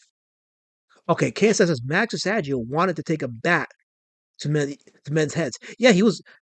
Yes, I said the word. Very, very violent person online. He does some very, very um, colorful things. But again, violence is okay as long as your side's perpetuating it. So yeah. Wait, Henry Thrun said F YouTube. Henry Thrun, what language? I got chided at by KSS on behalf of you, and here you are saying F YouTube ads. What's wrong with you, Henry Thrun? Why did you make me look bad? I defended your honor. And you made me look bad. Colin says Road Warrior Drake becomes a king and marries Pumpkin War Patch. No, Colin, there's no bestiality in my books. There's no bestiality. Pumpkin War Patch and Drake are siblings. Adopted siblings. I make that very clear. Osgrade says Brian is not well in his head. Totally not. Let's continue on. And it's definitely not just some side effect of making content. It is their whole entire content base. In August of 2018... How is that a flex? If you're on YouTube, you're always making content. And if you're a comic book artist, guess what? You're going to make comic book art. Like, what is her point here? YouTube is content. And YouTube gives people the ability to make money off their content. What's wrong with that? This is where she's making absolutely no sense, and she's just blabbering. Just looking for things to make it a negative. Because again, as I show, she didn't really prove anything. So, anyway.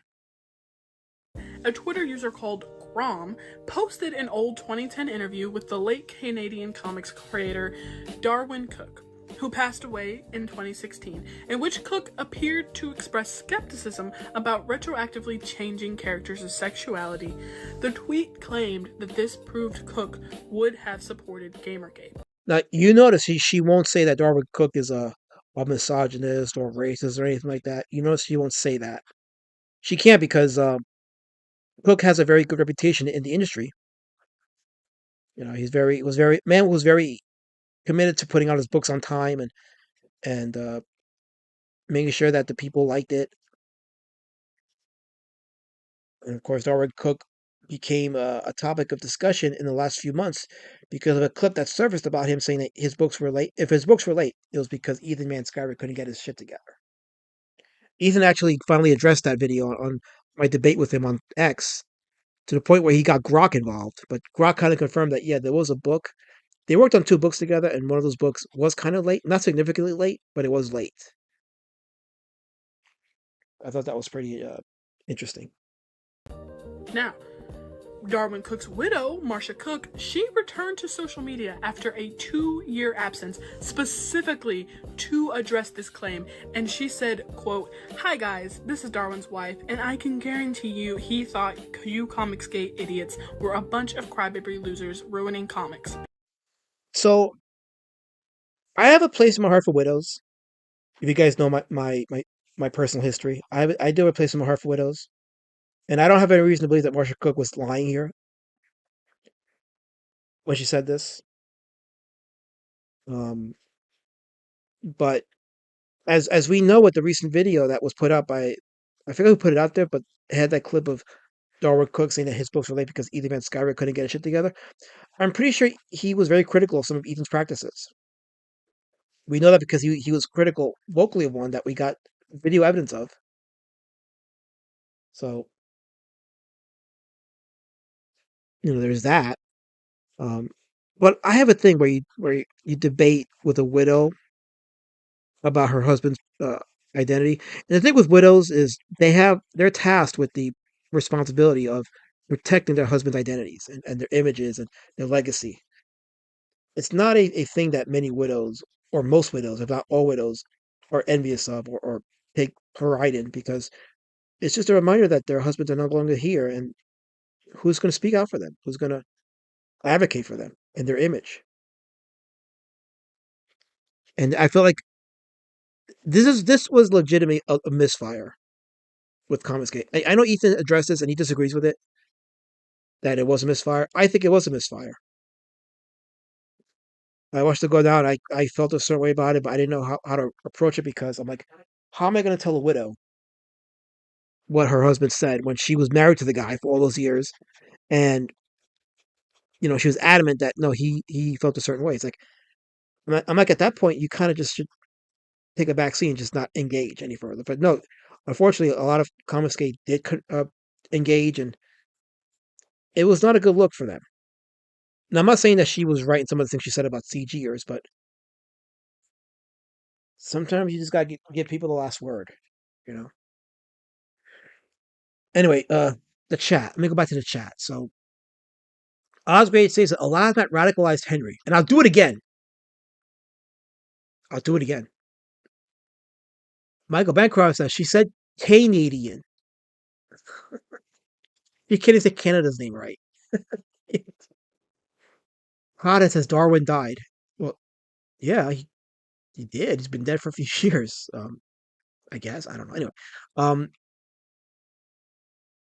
Monkey King's Lenny says, on time until EVS worked with them. That's what he said. Hada says that's coming for his wife. It didn't come for his wife. She replied to some of the stuff that was being said about her husband, and she has the right to do that. And if you're going to post on X, people are going to reply to you. That's just how engagement works. But I felt like from a what's the word, optics perspective, it shouldn't have gone further than it did. So, yeah. Monkey King of Zodi says, don't get into arguing with people in mourning. Sad scene. Yeah, 100%. If somebody's mourning and they feel a certain way, just don't engage with them. You got to learn optics. 100%.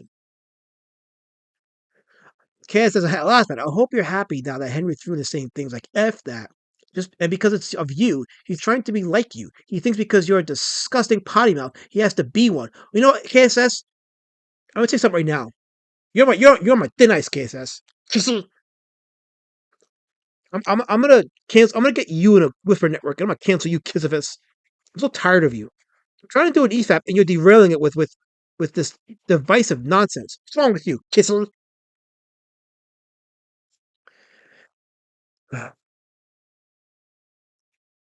You guys need to leave me alone. Hey, I'm colored, so you can't criticize me, you racist. Put your spears down. Because you are, end quote. I just have to say, she absolutely cooked with that line. Genuinely a true girl boss, and we could all learn a thing or two from her. Okay, calling her a girl boss is insensitive because she wasn't trying to be a girl boss. She was trying to protect her husband's identity. This is why, like, you weaponize what she was trying to do, and it's like, yeah, you're not being sensitive either. Like, you're really not. This is very insensitive to say something like that. She was just defending her husband's identity, her husband's legacy. Just leave it at that. Just leave it at that. There's no reason to take it further, to politicize it, because in your quote unquote opinion, it owns the chuds. It owns the whatever. You know what I'm saying? So Marcia then went on to clarify the context of the original interview, explaining that her husband had been speaking against queer baiting, which is the practice at hinting at LGBTQ plus relationships in marketing without delivering. She said he regretted the ambush interview and that his point was to advocate for creating new queer characters rather than retroactively changing existing ones, and that her husband hated misogyny, homophobia, and racism. The response from Comicsgate supporters? They doubted that she was actually Darwin Cook's wife. They criticized her for even getting involved, and they devolved into hurling a slew of again, like, this is a genuine misfire by CG. This is the era of the video where it's like you can't defend a lot of this stuff. And people online think that they're immune from optics, immune from responsibility. It's like, no, it doesn't work that way, you know? transphobic slurs at her. they used a dead man to attack his own widow. They decided to speak for a man who cannot speak for himself. That's taking a step far. That's to say that they used her to attack her. They weren't attacking her. There was no attacks being done to her. And so they shouldn't have taken it farther than their initial disagreement, and they should have just left it alone. And they didn't do that. And I'm sorry, but if someone says something on X and you reply, that's not an attack. If you think that's an attack, go to Bluefly. Go to that hug box there, and then diminish, and you'll never feel like you're being attacked ever again. Because there's a difference between actual attacks. Do you guys want to know what an attack is? It's what these people did to Ed Piskor. That's an attack. Because they legitimately destroyed his life. They took away his jobs. They took away his money sources. They took away his father's personal space by having his information doxed by that news reporter, Marcia Cipriani, for Pittsburgh News. Like, that's an attack. The people she's defending, the people this woman is defending, are the very people that had Ed Piskor destroyed.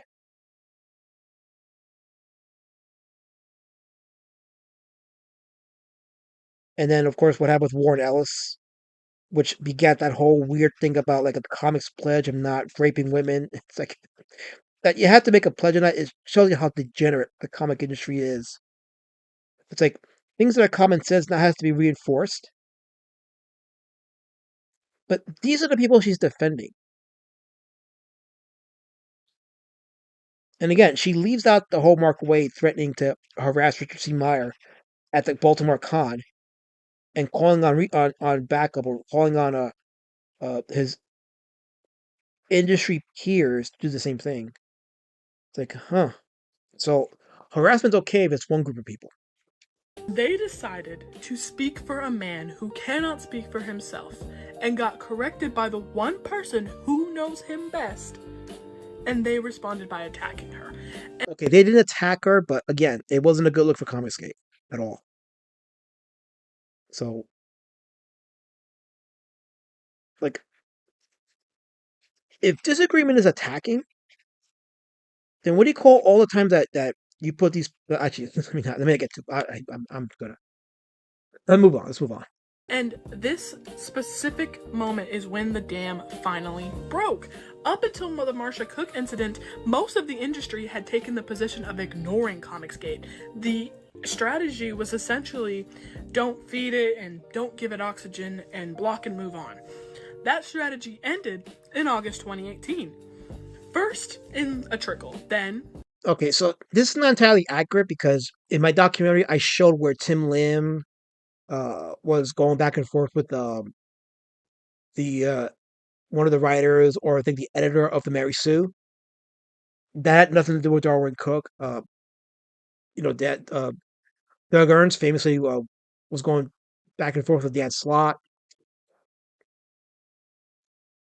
So, no, there was CG. That the industry didn't really ignore CG prior to that. They were still dealing with it. But this incident did magnify, it did make the conflict blow up. But it wasn't just a simple, let's completely ignore until this happened. That wasn't the case either. Haunted says, all this generation is doing is pissing me off. Well, don't get pissed off, because this is just history. And this is why you need people like me, because I document this stuff. And like Mikey No More documents the stuff, and you got other people that are just putting out these videos documenting the real history of CG, and making sure that the true story stays in the public view, so that these guys don't come in there and hijack it and put in this generalized version of history that's completely falsified.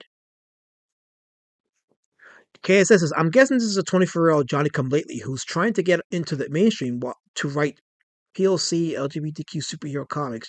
She's going for clout. A wave. Industry veterans and established comic creators publicly and loudly denounced the movement. Jeff Lemire wrote, quote, Comicsgate is based on fear, intolerance, bigotry, and anger. These comics creators emerging... Okay, so this is ironic coming from these people, because their whole spiel on race and gender and working class is all based in fear. So it's kind of ironic coming from them that they're saying that they're the response to what they're doing is fear-based. And yeah, there was some of that, but that wasn't the main crux of it at all.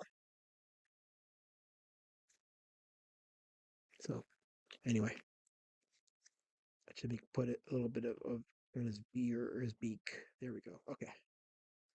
Today are too talented, too smart, and too loud to be beaten by these weak people. It's time we all started standing up for one another. End quote. Bill Sienkiewicz and okay, guys, I see you putting her link in the chat.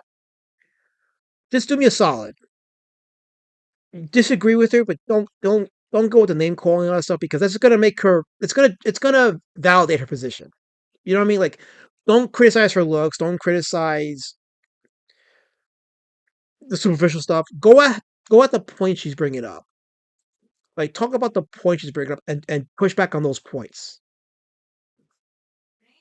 Because if you're just gonna, and I'm not saying you guys are gonna do that, but I just want to make it. I just wanted to say, just don't don't give a reason to think that she's right.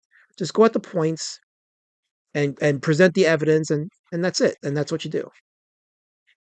So, because I don't want to prove her right. I really don't. I don't even know how I got this video on my feed. It just came up, and I just looked at it. I was like, you know what? I gotta talk about this, because she's saying some of the things that Wikipedia is saying, and she's convincing people that she's wrong, that she's right, and she's not. So yeah. Henry threw into I posted it for informational purpose. No, that's fine. I'm okay if you post it, Henry. I just want to make a disclaimer. Like, if you're gonna comment, just go at the point she's bringing up and deflect, and not deflect it, but challenge it. That'll be interesting to see if she's even open to that. I'll say that. She's a lovely looking young lady, says Henry Thrun. I mean, if that's your type, sure, go for it. Not my type, but okay, that's fine. Yeah. I will thank her for giving me a laugh, thanks to her hilarious mispronunciations of Michael Bancroft. See, that's a good point, because her mispronunciations are off the hook. Like, anyway. She's like, many YouTubers who read off Wikipedia for info, says Colin. Yeah, exactly. She's not really presenting any new information other than the same gross generalizations. There's Bill Sienkiewicz, the guy who... Sienkiewicz actually made a very derogatory comment about his aunt who was Christian. So he's an anti-Christian bigot himself, but anyway. Eisner Award-winning artist who had been working on comics since he was 19 years old, wrote a lengthy, absolutely searing... Okay, so he's here saying, and I remember when Sienkiewicz was saying this stuff, he was saying that comics isn't a boys' club. That's actually not true. It is a boys' club. And then when women started joining it, well, you saw how it, for lack of a better term, it compromised the scene. Because comics are geared towards boys, they're geared towards men. It's a masculine thing. I'm not saying women don't enjoy it. A lot of women do enjoy it, but they enjoy it in spite of, not because it's masculine based, or they enjoy it because of it. Because they're fun. They're fun. They're fun to read, and especially like if you're a boy and you're reading a story that teaches you to be aspirational and inspirational, that makes money. Michael Bancroft says, back in the day, you could get tens of thousands of views and subs so easily. Yeah, this was before like Hollywood and Disney and all these other channels joined YouTube and started making YouTube channels. But back then, YouTube really was about you, the person, the individual. So yeah, getting more views back then or subs was a lot easier than it is now, because now you got to learn the algorithm and you got to hustle just to understand the algorithm before you even do anything to get on it. So it's definitely a much more bigger challenge today. And this is not to say that YouTube isn't at some point going to just do away with smaller channels completely. Some people are saying that that's where it's going to. It's going to have small YouTube channels are going to be deleted soon. With these Hollywood studios now coming into YouTube and all that ad revenue and everything being directed to them, the small channels are going to be obsolete on YouTube very soon. It's coming to that. Henry Thune says, all of her shorts are attacking AI art. I feel harassed. Yeah, so she's one of those. Okay, I'll leave that alone, because that's going to be another argument, another debate there. But anyway. Okay, so Bancroft says, get it right. It's sick. It's Sienkiewicz. Eisner Award winner. Okay, yes, Eisner Award winner. So I'm sorry, Bancroft, I got it wrong. this probably isn't something she really cares about. That's what I get. I don't really believe she's done her research on CG. And she's only going to the first 2 years. That's the mistake these people make when they want to do a video on a hit piece on CG is they only go out the first 2 years. They don't look at the entirety of the movement. And there's a lot to criticize about CG, but most of what she put out there as criticism isn't even valid. Not at all. Her source is Wikipedia because she was never taught how to research in school.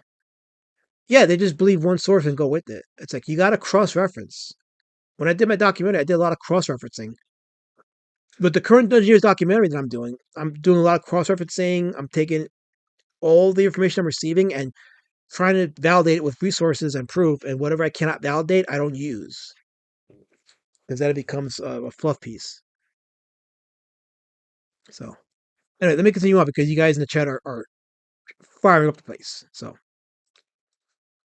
post on Facebook. He asked, quote, "Are you so insecure, so afraid, so fearful of the prospect of bearing the incel moniker, or by sharing creative space with someone with more estrogen than you, that you're all somehow threatened to your very manhood or your livelihood?" End quote.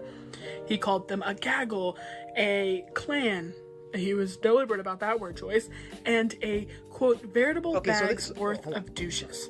So there you go. So she confirms it. Like when they start criticizing people, they deliberately choose the words they use to gaslight or to antagonize, and then they wonder why they get pushed back. So she confirms that. And people have a right to respond if they feel like you're gaslighting them or they feel like you're being antagonistic to them or provocative to them. KSS says, Gamer from Mars did a video and she's like, that got a lot of interaction. I'll do a video on that. What's Wikipedia say? Yeah, Gamer from Mars' video is a lot more accurate than her video, even though his video got some things wrong too. And again, it did the same thing of just focusing on the first couple of years of Comicsgate. But his video was a bit more objective than hers. So, anyway. I mean, he said what he said. And was he wrong? Tom Taylor, whose credits include DC's Injustice and the Netflix series The Deep, posted a statement that was copied and reposted more than 2,000 times by other creators. It read, quote, "I believe comics are for everyone. There is no excuse for harassment. There is no place for homophobia, transphobia, racism, or misogyny in comics criticism," end quote. The creators who reposted versions of Taylor's statement included Kelly Thompson, Tim Seeley, Market Stoll, Jason Latour, Greg Pak, Fabian Echia, Benjamin Percy, Jeff Lemire, and more. Scott Snyder, who also teaches writing for DC's Talent and Development Program, said the movement launched, quote, "cruel personal attacks," end quote, on his students that were, quote, "especially repugnant for their sexism, racism, homophobia, and transphobia," end quote. After Comicsgate participants claimed Donny Cates supported the movement, he finally publicly responded, saying, quote, "No one is going to use my art to promote something that has attacked my friends," end quote. This was not a fringe group of creators politely disagreeing. This was the industry broadly standing up and saying, we see what this is, and we're naming it, and we're done with it. I want to step back here for a second because there's something that I've been thinking about throughout all of this. And comics have always wait for it been political. Always. You can't separate them. Okay, so there's a difference between being political. I think she's confusing topical. And yes, comics are topical. They can be topical. Political, I would say, generally political. Like they weren't specific. Like they didn't endorse particular candidates. They didn't push an ideology. They pushed things that were universally relatable. Like discrimination is relatable universally. Like nobody who has any sense of morality would justify discrimination, right? So there are comics about that, and some of the more significant comics in Marvel and DC address things like that, racism, the war, tyranny. So in that, she's absolutely right. But the thing is, she conflates that with being specific politically. Like for example, doing a comic where like Spider-Man, like Obama becomes a hero, and it's like And mind you, it was just as cringe when Ethan did the Cyberfrog variant covers with Donald Trump. Just as cringe. Whether it's the Cyberfrog Trump covers or having Barack Obama somehow join Spider-Man in some act of heroism. That's where it's like, yeah, that's cringe, and that's the kind of thing that pushes people away from comics because you get way too political. But when you read a comic today and it becomes a dissertation on racial injustice, it's like, yeah, this is like on the nose, and this is blabber. Like this is not a superhero comic. I read a comic book for fun, not to be lectured. That's the difference. It's you read a comic book today and you're being lectured.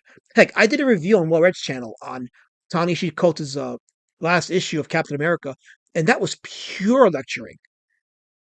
That comic was pure lecture. When I did the review, it was performative, but I had no problem ripping it up to shreds and destroying it because that was how much I disliked that comic. It was just pure lecturing, and it was Ta-Nehisi Coates with his political porn on that comic. It's like, when I see Captain America and Red Skull, I want them to fight. I don't need them having some kind of political discourse on a table, and that's your main act. I'm like, get out of here with that. Let's see. Michael Bancroft says comics have always been hijacked from time to time for political ends. However, the overwhelming majority of comic stories were classic heroic tales. See, that's the difference. Is they were heroic, they were aspirational and inspirational. But everything is cynical. Like Marvel just having Peter Parker and Mary Jane having their marriage annulled is a reflection of how cynical comics are today. There's no valuing aspiration or inspiration. It's let's take the dark side of humanity, let's romanticize it, and let's just roll with it. People don't want that. So, anyway, let's continue on. Jack Kirby and Joe Simon created Captain America punching Hitler on the cover in 1941. Yeah, again, because at the time the U.S. was at war, so Hitler was the big bad. So people can agree, yeah, he was objectively a villain. So having Captain America punch Hitler made sense. People got behind that. That's it in a way it's topical because people can recognize who the bad guy is, and we get behind the good guy punching out the bad guy. Stan Lee infused the X-Men with civil rights allegory. Okay, so here's where she's wrong. Because while the X-Men did have civil rights allegory, that wasn't the case in the beginning. That happened later. Like when the X-Men was established, there was no civil rights allegory. They were just a superhero team fighting the bad guys. The civil rights stuff happened later. And it helped the X-Men story-wise, but that wasn't always the case. KSS says Superman had ads that say "slap a jab." Why did she not mention that? That's a good point because especially with the old Fleischer cartoons where Superman was fighting the Japanese. Yeah, she doesn't mention that. That's interesting, isn't it? Monkey King of Zelania says, I never read an X-Men in the late 90s, early 90s as civil rights. That's BS. It was just good hero stories. Exactly. Heck, if you watch the cartoons in the 90s, you didn't get the civil rights stuff. It was just, they were mutants fighting the bad guys, and they had real life situations they dealt with. So, no, it wasn't as politically heavy as she's claiming it was. Bancroft says, will she bring up that time Superman used the term slap a jab? No, she won't, because that destroys her narrative. And yeah, that when you look back on that, that's kind of cringe. Like Superman saying slap a jab is cringe. But she won't bring that up because it ruins the narrative. So, anyway. Professor X and Magneto were openly modeled on Martin Luther King Jr. and Malcolm X. And I mean, that was probably later, but not in the beginning. And Magneto were openly modeled on Martin Luther King Jr. and Malcolm X. And Neil Gaiman wove mythology and grief and queerness through Sandman. Margene Strapati used Persepolis to bear witness to the Iranian Revolution through her own childhood. Again, she's naming examples of books that didn't do what the Marvel writers and editors do with like their other comics. Like these are stories that like in the case of like Persepolis, that was based off the writer's experience. So there was something organic about that book. Whatever your opinions of it was based on her experiences, and she reflected that in her book. So not a great same thing with Mouse. Mouse was another example of that. And Art Spiegelman, yeah, that was Art Spiegelman. And I talked about that in my Art Spiegelman stream a few months ago. So she's not really proving her point here because these books they had a legit fan base that liked the reading.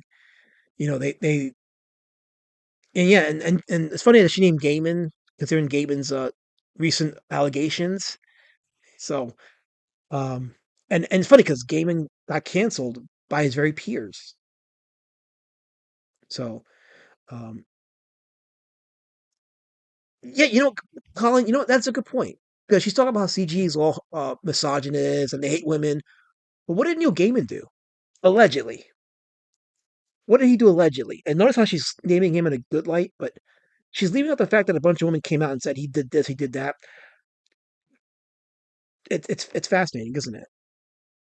So anyway, the idea that there was some golden era of comics where they were just stories with no politics is a myth. It was always political.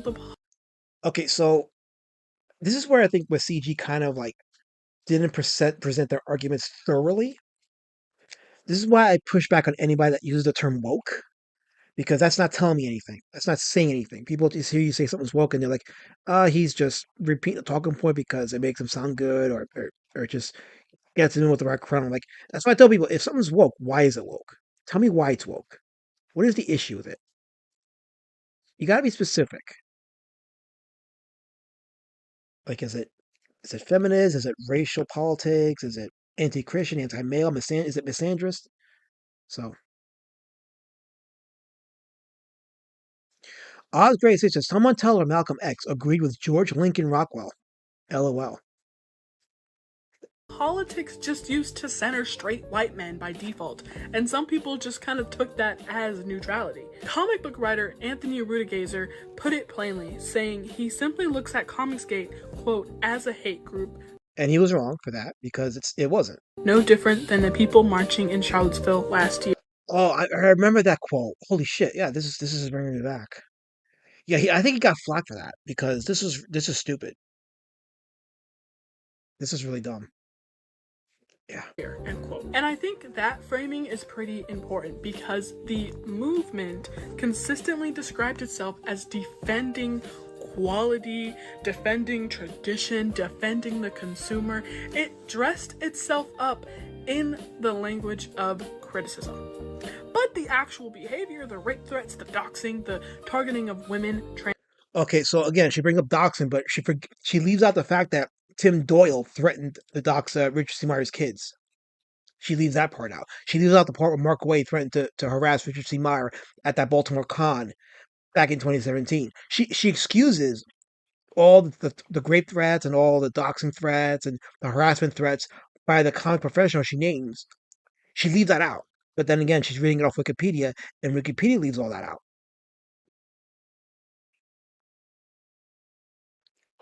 So again, I don't get the feeling that she's up for discourse because you can easily challenge his narrative, and it's gonna rock their world because it's like, well, it's not exactly what I thought it was. I'm not saying we should get them to like CG, but like I said, there's many criticisms about Comicsgate without making up these, and a lot of these are all made up.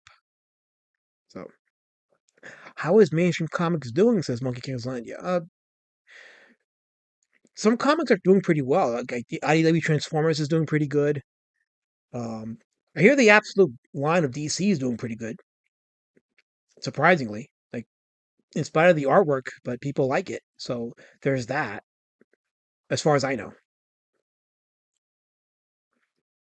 It's great. It says CG did all that to Matt Barr. Yeah, this is for Matt Barr. Yeah. Let's see here. Bancroft says OGCG just wanted stories instead of propaganda and wanted the trolls to stop shitting on fans on social media, which is a legit request. No, a legit expectation. But it was beneath these pros, so. Mikuju says D-word boy is mad that she wants to ride a cowboy. No, she can do whatever she wants. I don't care. I don't care. It's fine. Trans people and people of color. The harassment of a dead man's widow, that's not criticism, that is a pressure campaign. Again, we went over all this and we've proven that it's not as she described it. So designed to make people leave. And for some people, it worked, at least for a while. Now, I want to be transparent with you about something. Comicsgate, as an organized force, peaked around 2018 and has... That's totally wrong. It did not peak in 2018. It peaked in 2020 during the COVID lockdowns. This tells me she doesn't know anything about what she's talking about. I was there for all that. 2020 was when Cyberfrog Wrecked Planet made $1.2 million.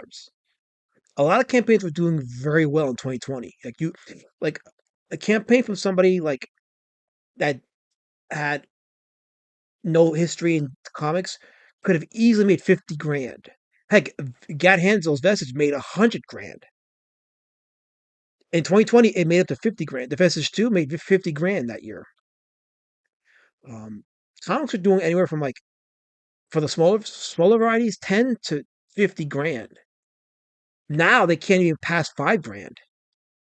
That's how dead CG is. Like back in 2020, a small campaign could have easily made 5-6 figures. Not 6 figures, but 5 figures. But CG in 2018 only scratched the surface of what it was supposed to be, of what it became in 2020. And then things started nosediving a bit after 2020. But yeah, no, it didn't peak in 2018. It peaked in 2020. Again, I was there for all of that. So, Hada says he thought CG peaked in 2021 or 2022. Well, in 2020, if you remember Hada, that was when the whole Rob Casey thing happened, and that began the divide between the Comicsgate, the sector of CG that will later become the slums, and the CG elite that was all the quote unquote kings. It started with the Rob Casey incident, and then it led to like the Vampirella stuff, and then War Campaign separated from CG, and all the memes and everything, and Dynamite with BLM, and the divide started happening after that. And there was a little bit of a resurgence in 2021, maybe. I think 2023 was the last good year CG had. And then the Tampa Bay Con happened, and then Ripper, Eric July started to do his thing, and it was a nosedive after that. And Comicsgate is a point right now where it's irreparable. So, yeah. Since largely fragmented. The harassment pipeline that was... Okay, let me go back a second. Around 2018 and has since largely fragmented. Okay, again, so there was a split from some of the creators in 2018. And yeah, that was like the beginning of like the Cherry faction and quote unquote anti-CG faction.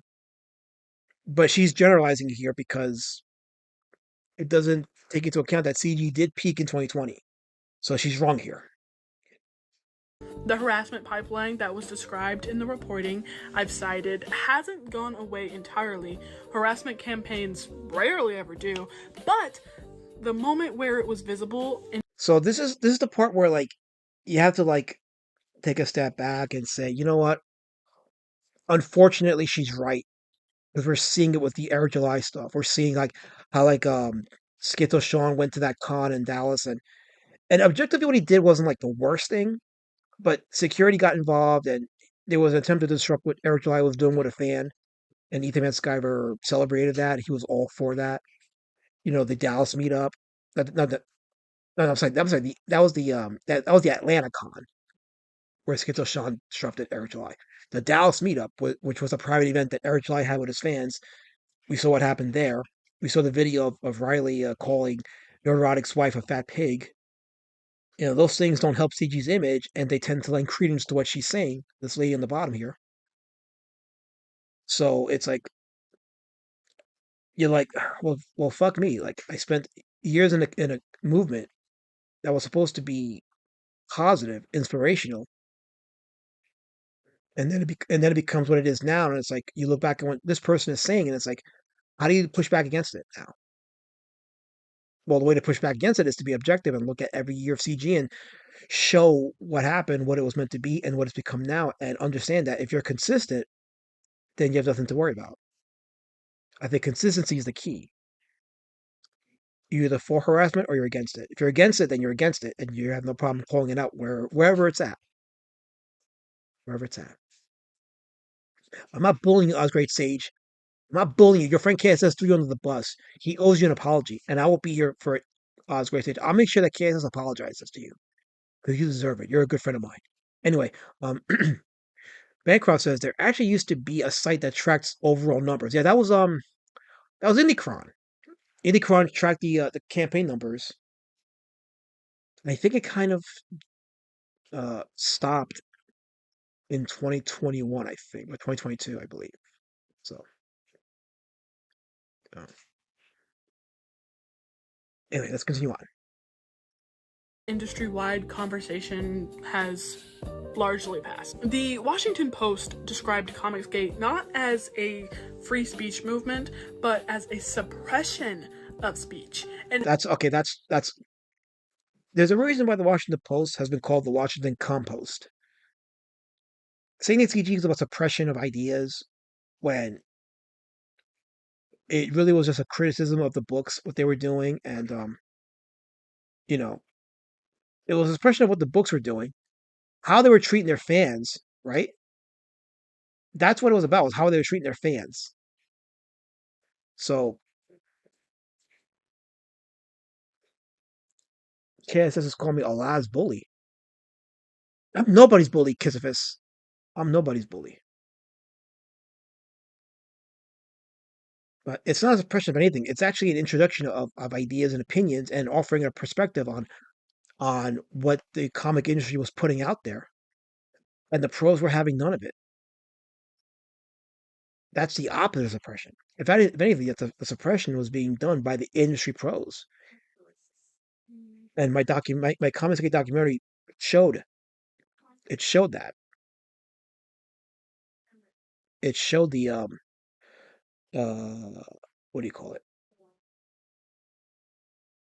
The intimidation threats by Tim Doyle, by Mark Wade, by these people. We had Kelly Sudaconic saying, "If you don't like my politics, don't buy my book." They put it out there. Like they put it out there. So anyway, to make certain creators be afraid to work, afraid to speak, and afraid to exist visibly in the industry. And I think that is the legacy of it. It didn't destroy comics. The medium survived, the diverse titles that continued, and some even thrived like hell. The Kamala Khan, Miss Marvel, Unbeatable Squirrel Girl, Captain Marvel, Carol Danvers, they continued, but people got hurt. Wait, okay, so again, she's being generalizing and conflating. Captain Marvel had how many number ones in the last 10 or so years? That was a series that kept getting rebooted. And it kept getting rebooted because the sales were not doing well. Because if it were doing well, they would have kept the line going. But they had to continue to reboot it because, number one, number ones of any issues tend to do well. So by constantly rebooting it, they could get the numbers up a bit. But the sales for each issues after that just tanked. There's a reason why the comic shops closed. See, she doesn't address that. She doesn't address the fact that comic shops closed. And the reason they closed is because they ate up the expenses of the comic book studios that were putting out these books. Because the comic shops paid the studios for the books. So the comic shops had to recoup the losses by selling each individual book, and the books were not selling. So that caused the comic shops to close for good. And it was a trend that started happening after 2020. Now, the COVID lockdowns didn't help it, but they were already suffering as a result. And now that everything's back up and there's no lockdowns, we still see comic shops closing. So it's not entirely, to blame COVID is not accurate. Yeah, COVID didn't help it, but it was not accurate. But anyway, we're almost done with the video. This is almost done. So Oh wait, Chris Daly's in the chat. We got Chris Daly. He says, doesn't cite factual evidence with examples? No, you don't say. She fits right in with some CG creators these days. Unfortunately, that's very sad but true. Real life people, trans creators who described knowing harassment was happening even when they weren't at their computers, artists who were sent violent imagery of their own work. So again, sending artists that were sent violent imagery of her own work. She's not taking into account that we have artists today doing drawings of Batman and Wolverine killing law enforcement. She doesn't address that. Not to mention, she didn't address the fact that remember the time when what's his face, Robert Rodriguez, um, posted a picture of his anus and sent it to Ethan. Remember that? Now, if the shoe's under the foot, that would be called sexual harassment. But if a comic book pro that's on their side does it, it's perfectly fine. Remember that? I wish I didn't have to remember that, but that did happen. So, anyway. Writers who were driven off of social media and editors who received rape threats for getting fucking milkshakes. And for every person who left or stayed quiet because they didn't want to be a target, I have to ask, what didn't get made? What stories don't exist because somebody out there was too afraid to post it and publish it? And I'll give you an example. Having Peter Parker and Mary Jane reconcile and be married. How about that story? Why is the industry afraid to put that story out there? Marvel has made it a point to never have Peter Parker and Mary Jane marry as husband and wife in another book again. So why don't you address that? That has been one of the most, if not the most controversial editing decision Marvel has made in the last 10 or so years. Talk about it because they decided it wasn't worth the price. That cost doesn't show up anywhere. Listen, I'm not here to teach any lessons. You haven't taught any lessons. You haven't shown any actual evidence. You haven't shown graphs. You haven't shown data. You're just repeating talking points. And trust us, there's nothing that you can say that you can teach because, as we have proven, your talking points come from Wikipedia, and Wikipedia is heavily censored. The Wikipedia Comicsgate page is heavily censored. And I proved that because in my Wikipedia Comicsgate video, I had somebody go in there to edit in a paragraph about my documentary with link to the documentary, which has receipts upon receipts, and the editor of that Wikipedia page deleted that. And then the editor for the Pit page, I had somebody go in there and put in a paragraph regarding the Pit documentary, and the editor of that page deleted that paragraph. So they're not allowing the actual evidence to be put out there. And if your talking points against Comicsgate is Wikipedia, you don't even have half the story. You have only a partial of the story. And the rest of it is all fluff and allegations without evidence. I'm just telling you what happened. But I have my own opinions, and this is my channel. So I think 90% of what you said was your opinion, and that's fine. Like, you can have an opinion. And if you have a channel, by all means, that you base your opinions on whatever. Nobody's really saying you shouldn't have an opinion. But if you pass your opinions off as fact, and you're going to present evidence, and your only source is Wikipedia, you're going to get called out for that. You're going to be challenged, and rightfully so. And again, I am all for respectful disagreement. Like, I'm not gonna target you for anything. I'm just going at your points. I'm going at the things you said. And my question to you is, are you open to looking into the things I said? Are you open to going into my video on my channel about the Wikipedia Comicsgate stuff? Are you open to going to that and being challenged with receipts, with evidence, with testimony from actual people? Are you open to seeing that these trolls that you white knighted for may not be good people? Are you open to that? I have the feeling that you're not. So I'm gonna tell them. What gets me most about Comicsgate and Gamergate before it, and whatever comes after it, is the framing. It always comes back to this idea that the people who are doing the harassing are somehow the victims. Again, you're claiming that disagreement is harassment. This is where you're wrong. You have not presented any evidence of quote-unquote harassment. The only thing you presented that was close to it was the debate on X with Marsha Cook, which I agree was not a good look. Is that harassment? No. Are the optics bad? I would argue that yes, they're bad. They're the ones who love the medium so much that they're defending something so precious. That's genuinely delusional. That's all I have to say about.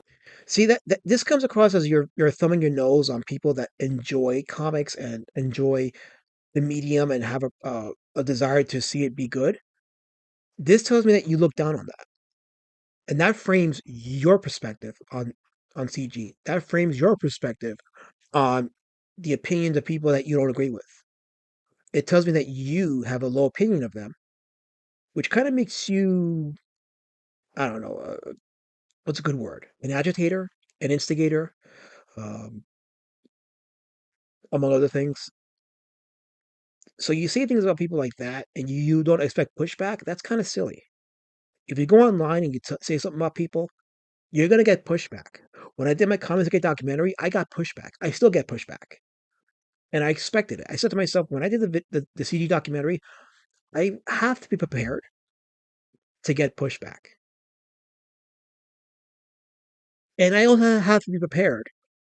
I have to be very prepared for them weaponizing my private stuff, the things in my private life, and they have.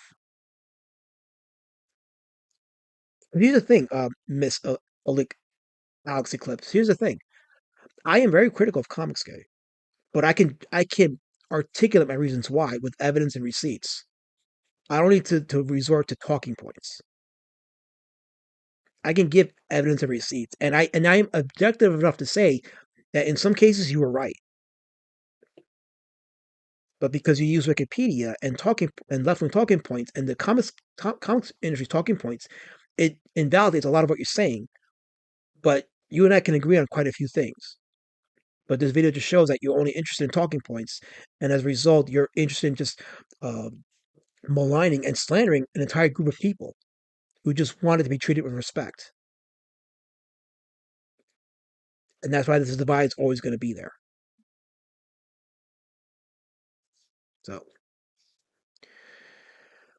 let's see. Let me go and we got like another minute. Let's finish this video up. Here we go. That, I mean, if you love comics, like actually love them, then the thing you should want more is for people to be able to make them and read them and find themselves in them. See, this is the conundrum, because no one is saying, at least as far as like the early years of CG, no one is saying that these people couldn't make their comics. It's just don't make it, get criticized for it, and then get upset over the criticism. That's the problem. Is they want these pros to make their little fluff comics, their little like um, propaganda comics, not expect people to respond to it in a way where it's like critical. Because then they use their little shield, they use their little token shield, they use their race shield, their gender shield, whatever shield they put out there. And I'm sorry, but if you make a comment like that, you're gonna get pushback. You're gonna get criticized for it. Now, I'm not excusing all criticism. I mean, some criticism tends to be inflammatory, and I get that. And that's part of the optics um, game, I guess you want to call it. But it doesn't invalidate the sentiment behind it. And because there's a pushback to suppress that sentiment, that's why you get like CG becoming full force, and now the cries of war there, and then they pick up their allegorical spheres or the allegorical swords, and you push back against the SJWs because um, there was a pushback on the criticism. And I'm sorry, but if you're going to push back on criticism, people are going to react. Now, that was the early days of CG. But unfortunately, with the way Ripper's being treated, it lends credence to what you're saying. You meaning Alixeclipse. It lends some credence to what you're saying because we're seeing what's going on with Eric July right now. We saw what happened with the Dungeoneers, with Irene Tchaikovsky, with Narwhal, with Phil Diaz. It's like, well, damn. When you go back to hear what this person right now is saying, it's like, how is she entirely wrong? Like, how is she entirely wrong now? That's the conundrum of her criticism here. Is in the early days of CG, this is just gaslighting, but now we're seeing our creators being pushed out, and it's like, well, damn, she's not wrong. But then again, she's arguing for a different group of people. But the sentiment is more or less accurate. Michael Bancroft says, I will grant that CG said don't abuse legacy characters to push your racial politics onto the fans. And that's a valid point. It goes back to something that Peter Jackson said with his Lord of the Rings adaptation. Because I got to see the addendums on the Fellowship of the Ring DVD. He said he wasn't trying to make his story. He wanted to tell Tolkien's story. See, Peter Jackson had a respect for Tolkien's books and the story that he was telling. He didn't want to deviate from Tolkien's purpose. He didn't want to deviate from what the story that Tolkien was telling. Adaptation aside, differences in details, whatever, but the point is at the end of the day, it was still the same story that Tolkien was telling. Peter Jackson did not insert any political agenda in his movies. And that's why they're so universally loved. Because you could watch it, and regardless of regardless of what aisle you're on politically, you can watch those movies and just come away with the same thing. It's like, yeah, good is good, evil is evil. The thirst for power is the biggest corrupter of man. Like, people can relate to that message. So KSS says, seriously, this is a very, very lazy video. She mostly just used Wikipedia for talking points, and I highly doubt she's into comics, and I'm guessing she was all of 16 back then. This is definitely a lazy video. Nothing she said here was really earth-shattering or groundbreaking, because this is all that you could read on Wikipedia. But the fact that somebody did a video on this, I was like, yeah, I'm going to EFAP this and just use her as an example of how to not talk about something that you're not versed in, unless you're willing to look at all the available information, all the available evidence. And since I was a part of this movement, and I got to see a lot of it go down, I can pull up the evidence and show it and explain why a lot of what she's saying is wrong, but they contextualize some of what she's saying and say in hindsight, she may have been right about a few things.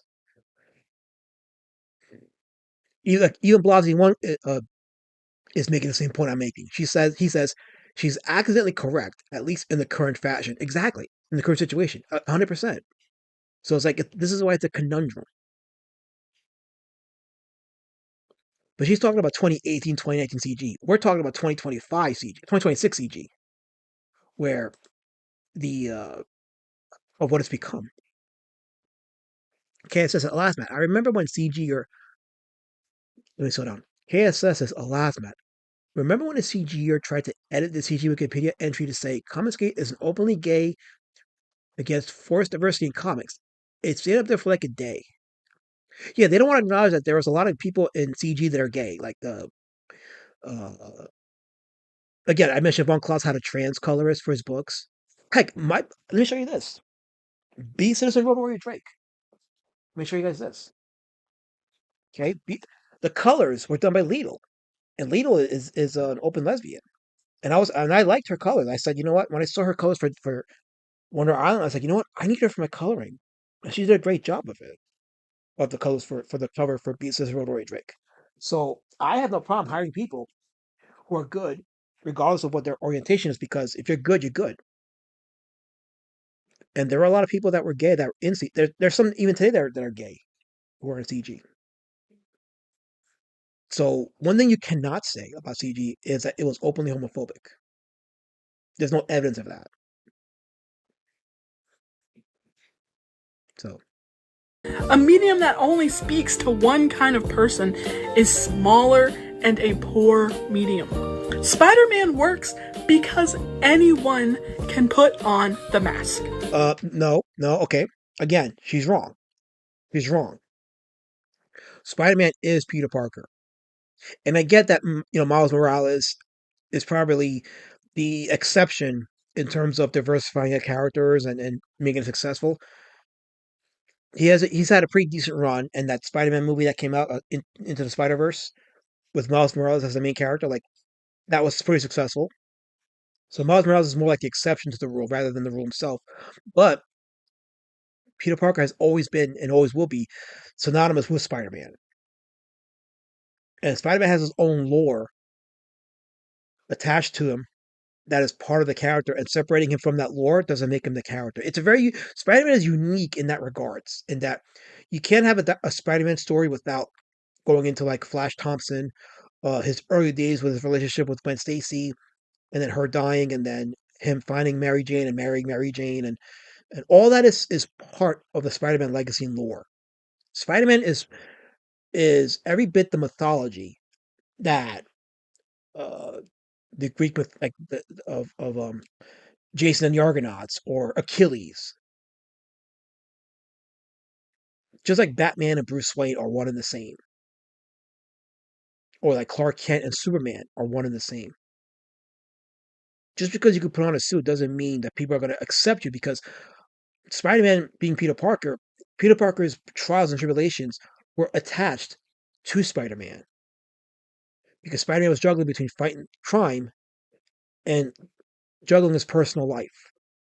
That's why he was so relatable as a character. Why you can make a Spider-Man movie and it can make billions if done right, of course. Because if you don't make a good Spider-Man movie, no one's going to want to see it. But a good Spider-Man movie will make bank at the box office.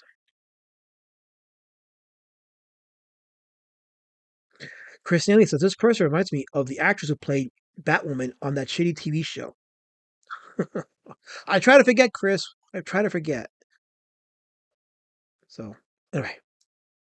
That is the whole point. The people Comicsgate targeted weren't ruining comics. They were making comics.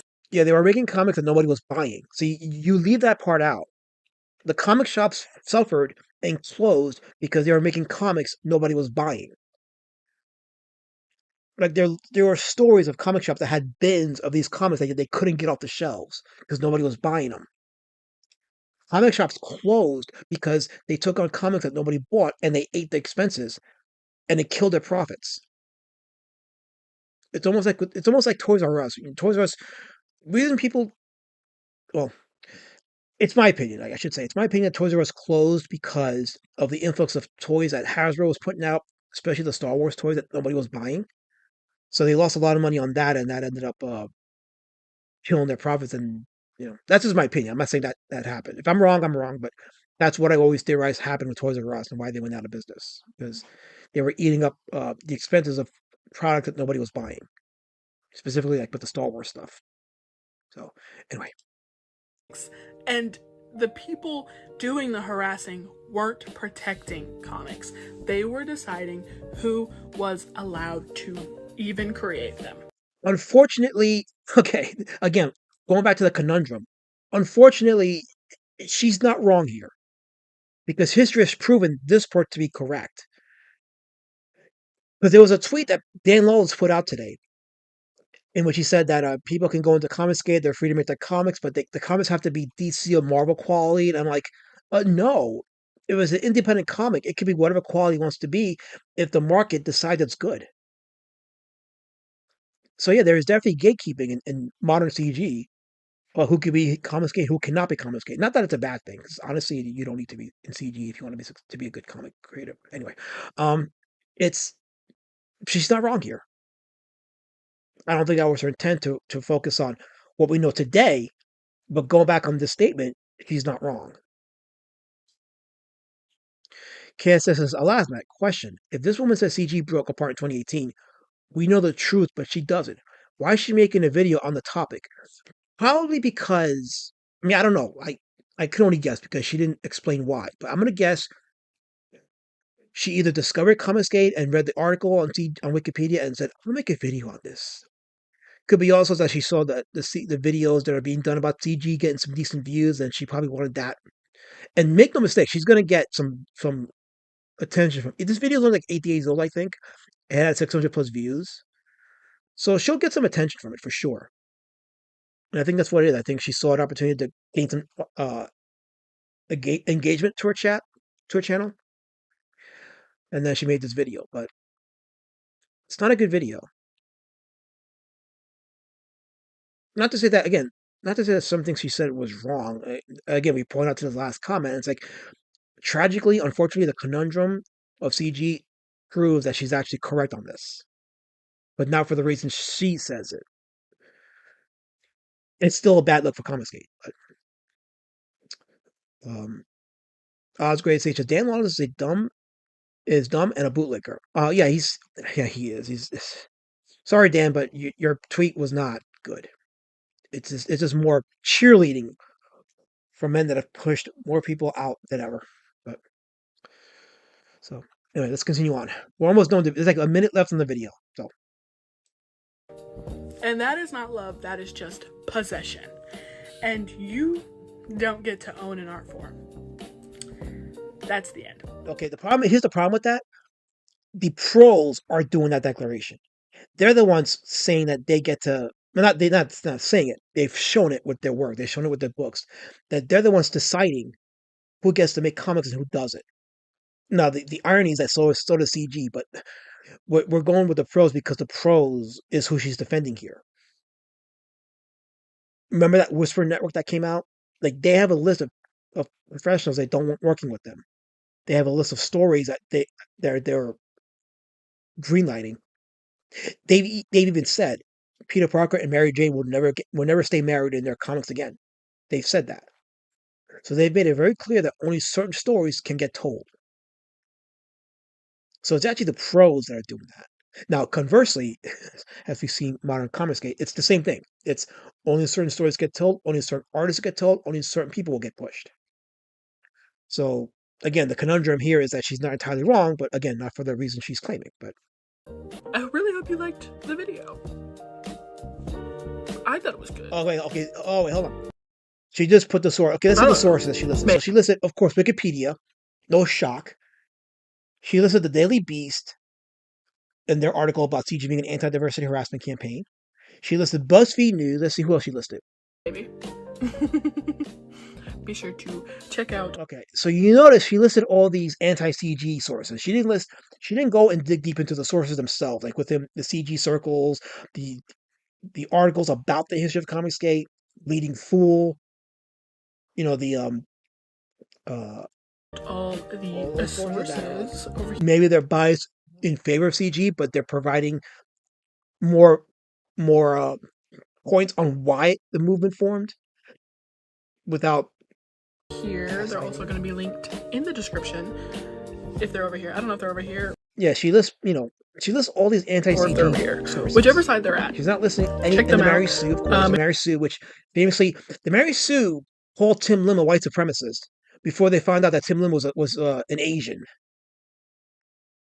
I showed that in my documentary. These are the people she's quoting as sources. If you want to learn more, if you want to verify what I said, I tried to provide screenshots of everything I was talking about. No, you did not. You showed a few screenshots, but most of what you said was not proof provided in terms of proof. So you didn't do that. Let me go back. If you want to verify what I said, I tried to provide screenshots of everything I was talking about to verify it in real time. But if there's anything else you want to read more in depth to, I will link everything down there. Yeah, so again, okay, I think we're done with this EFAP. I'm gonna go ahead and, because this is actually the end of the video, so I'm gonna go ahead and shut down this page. There we go.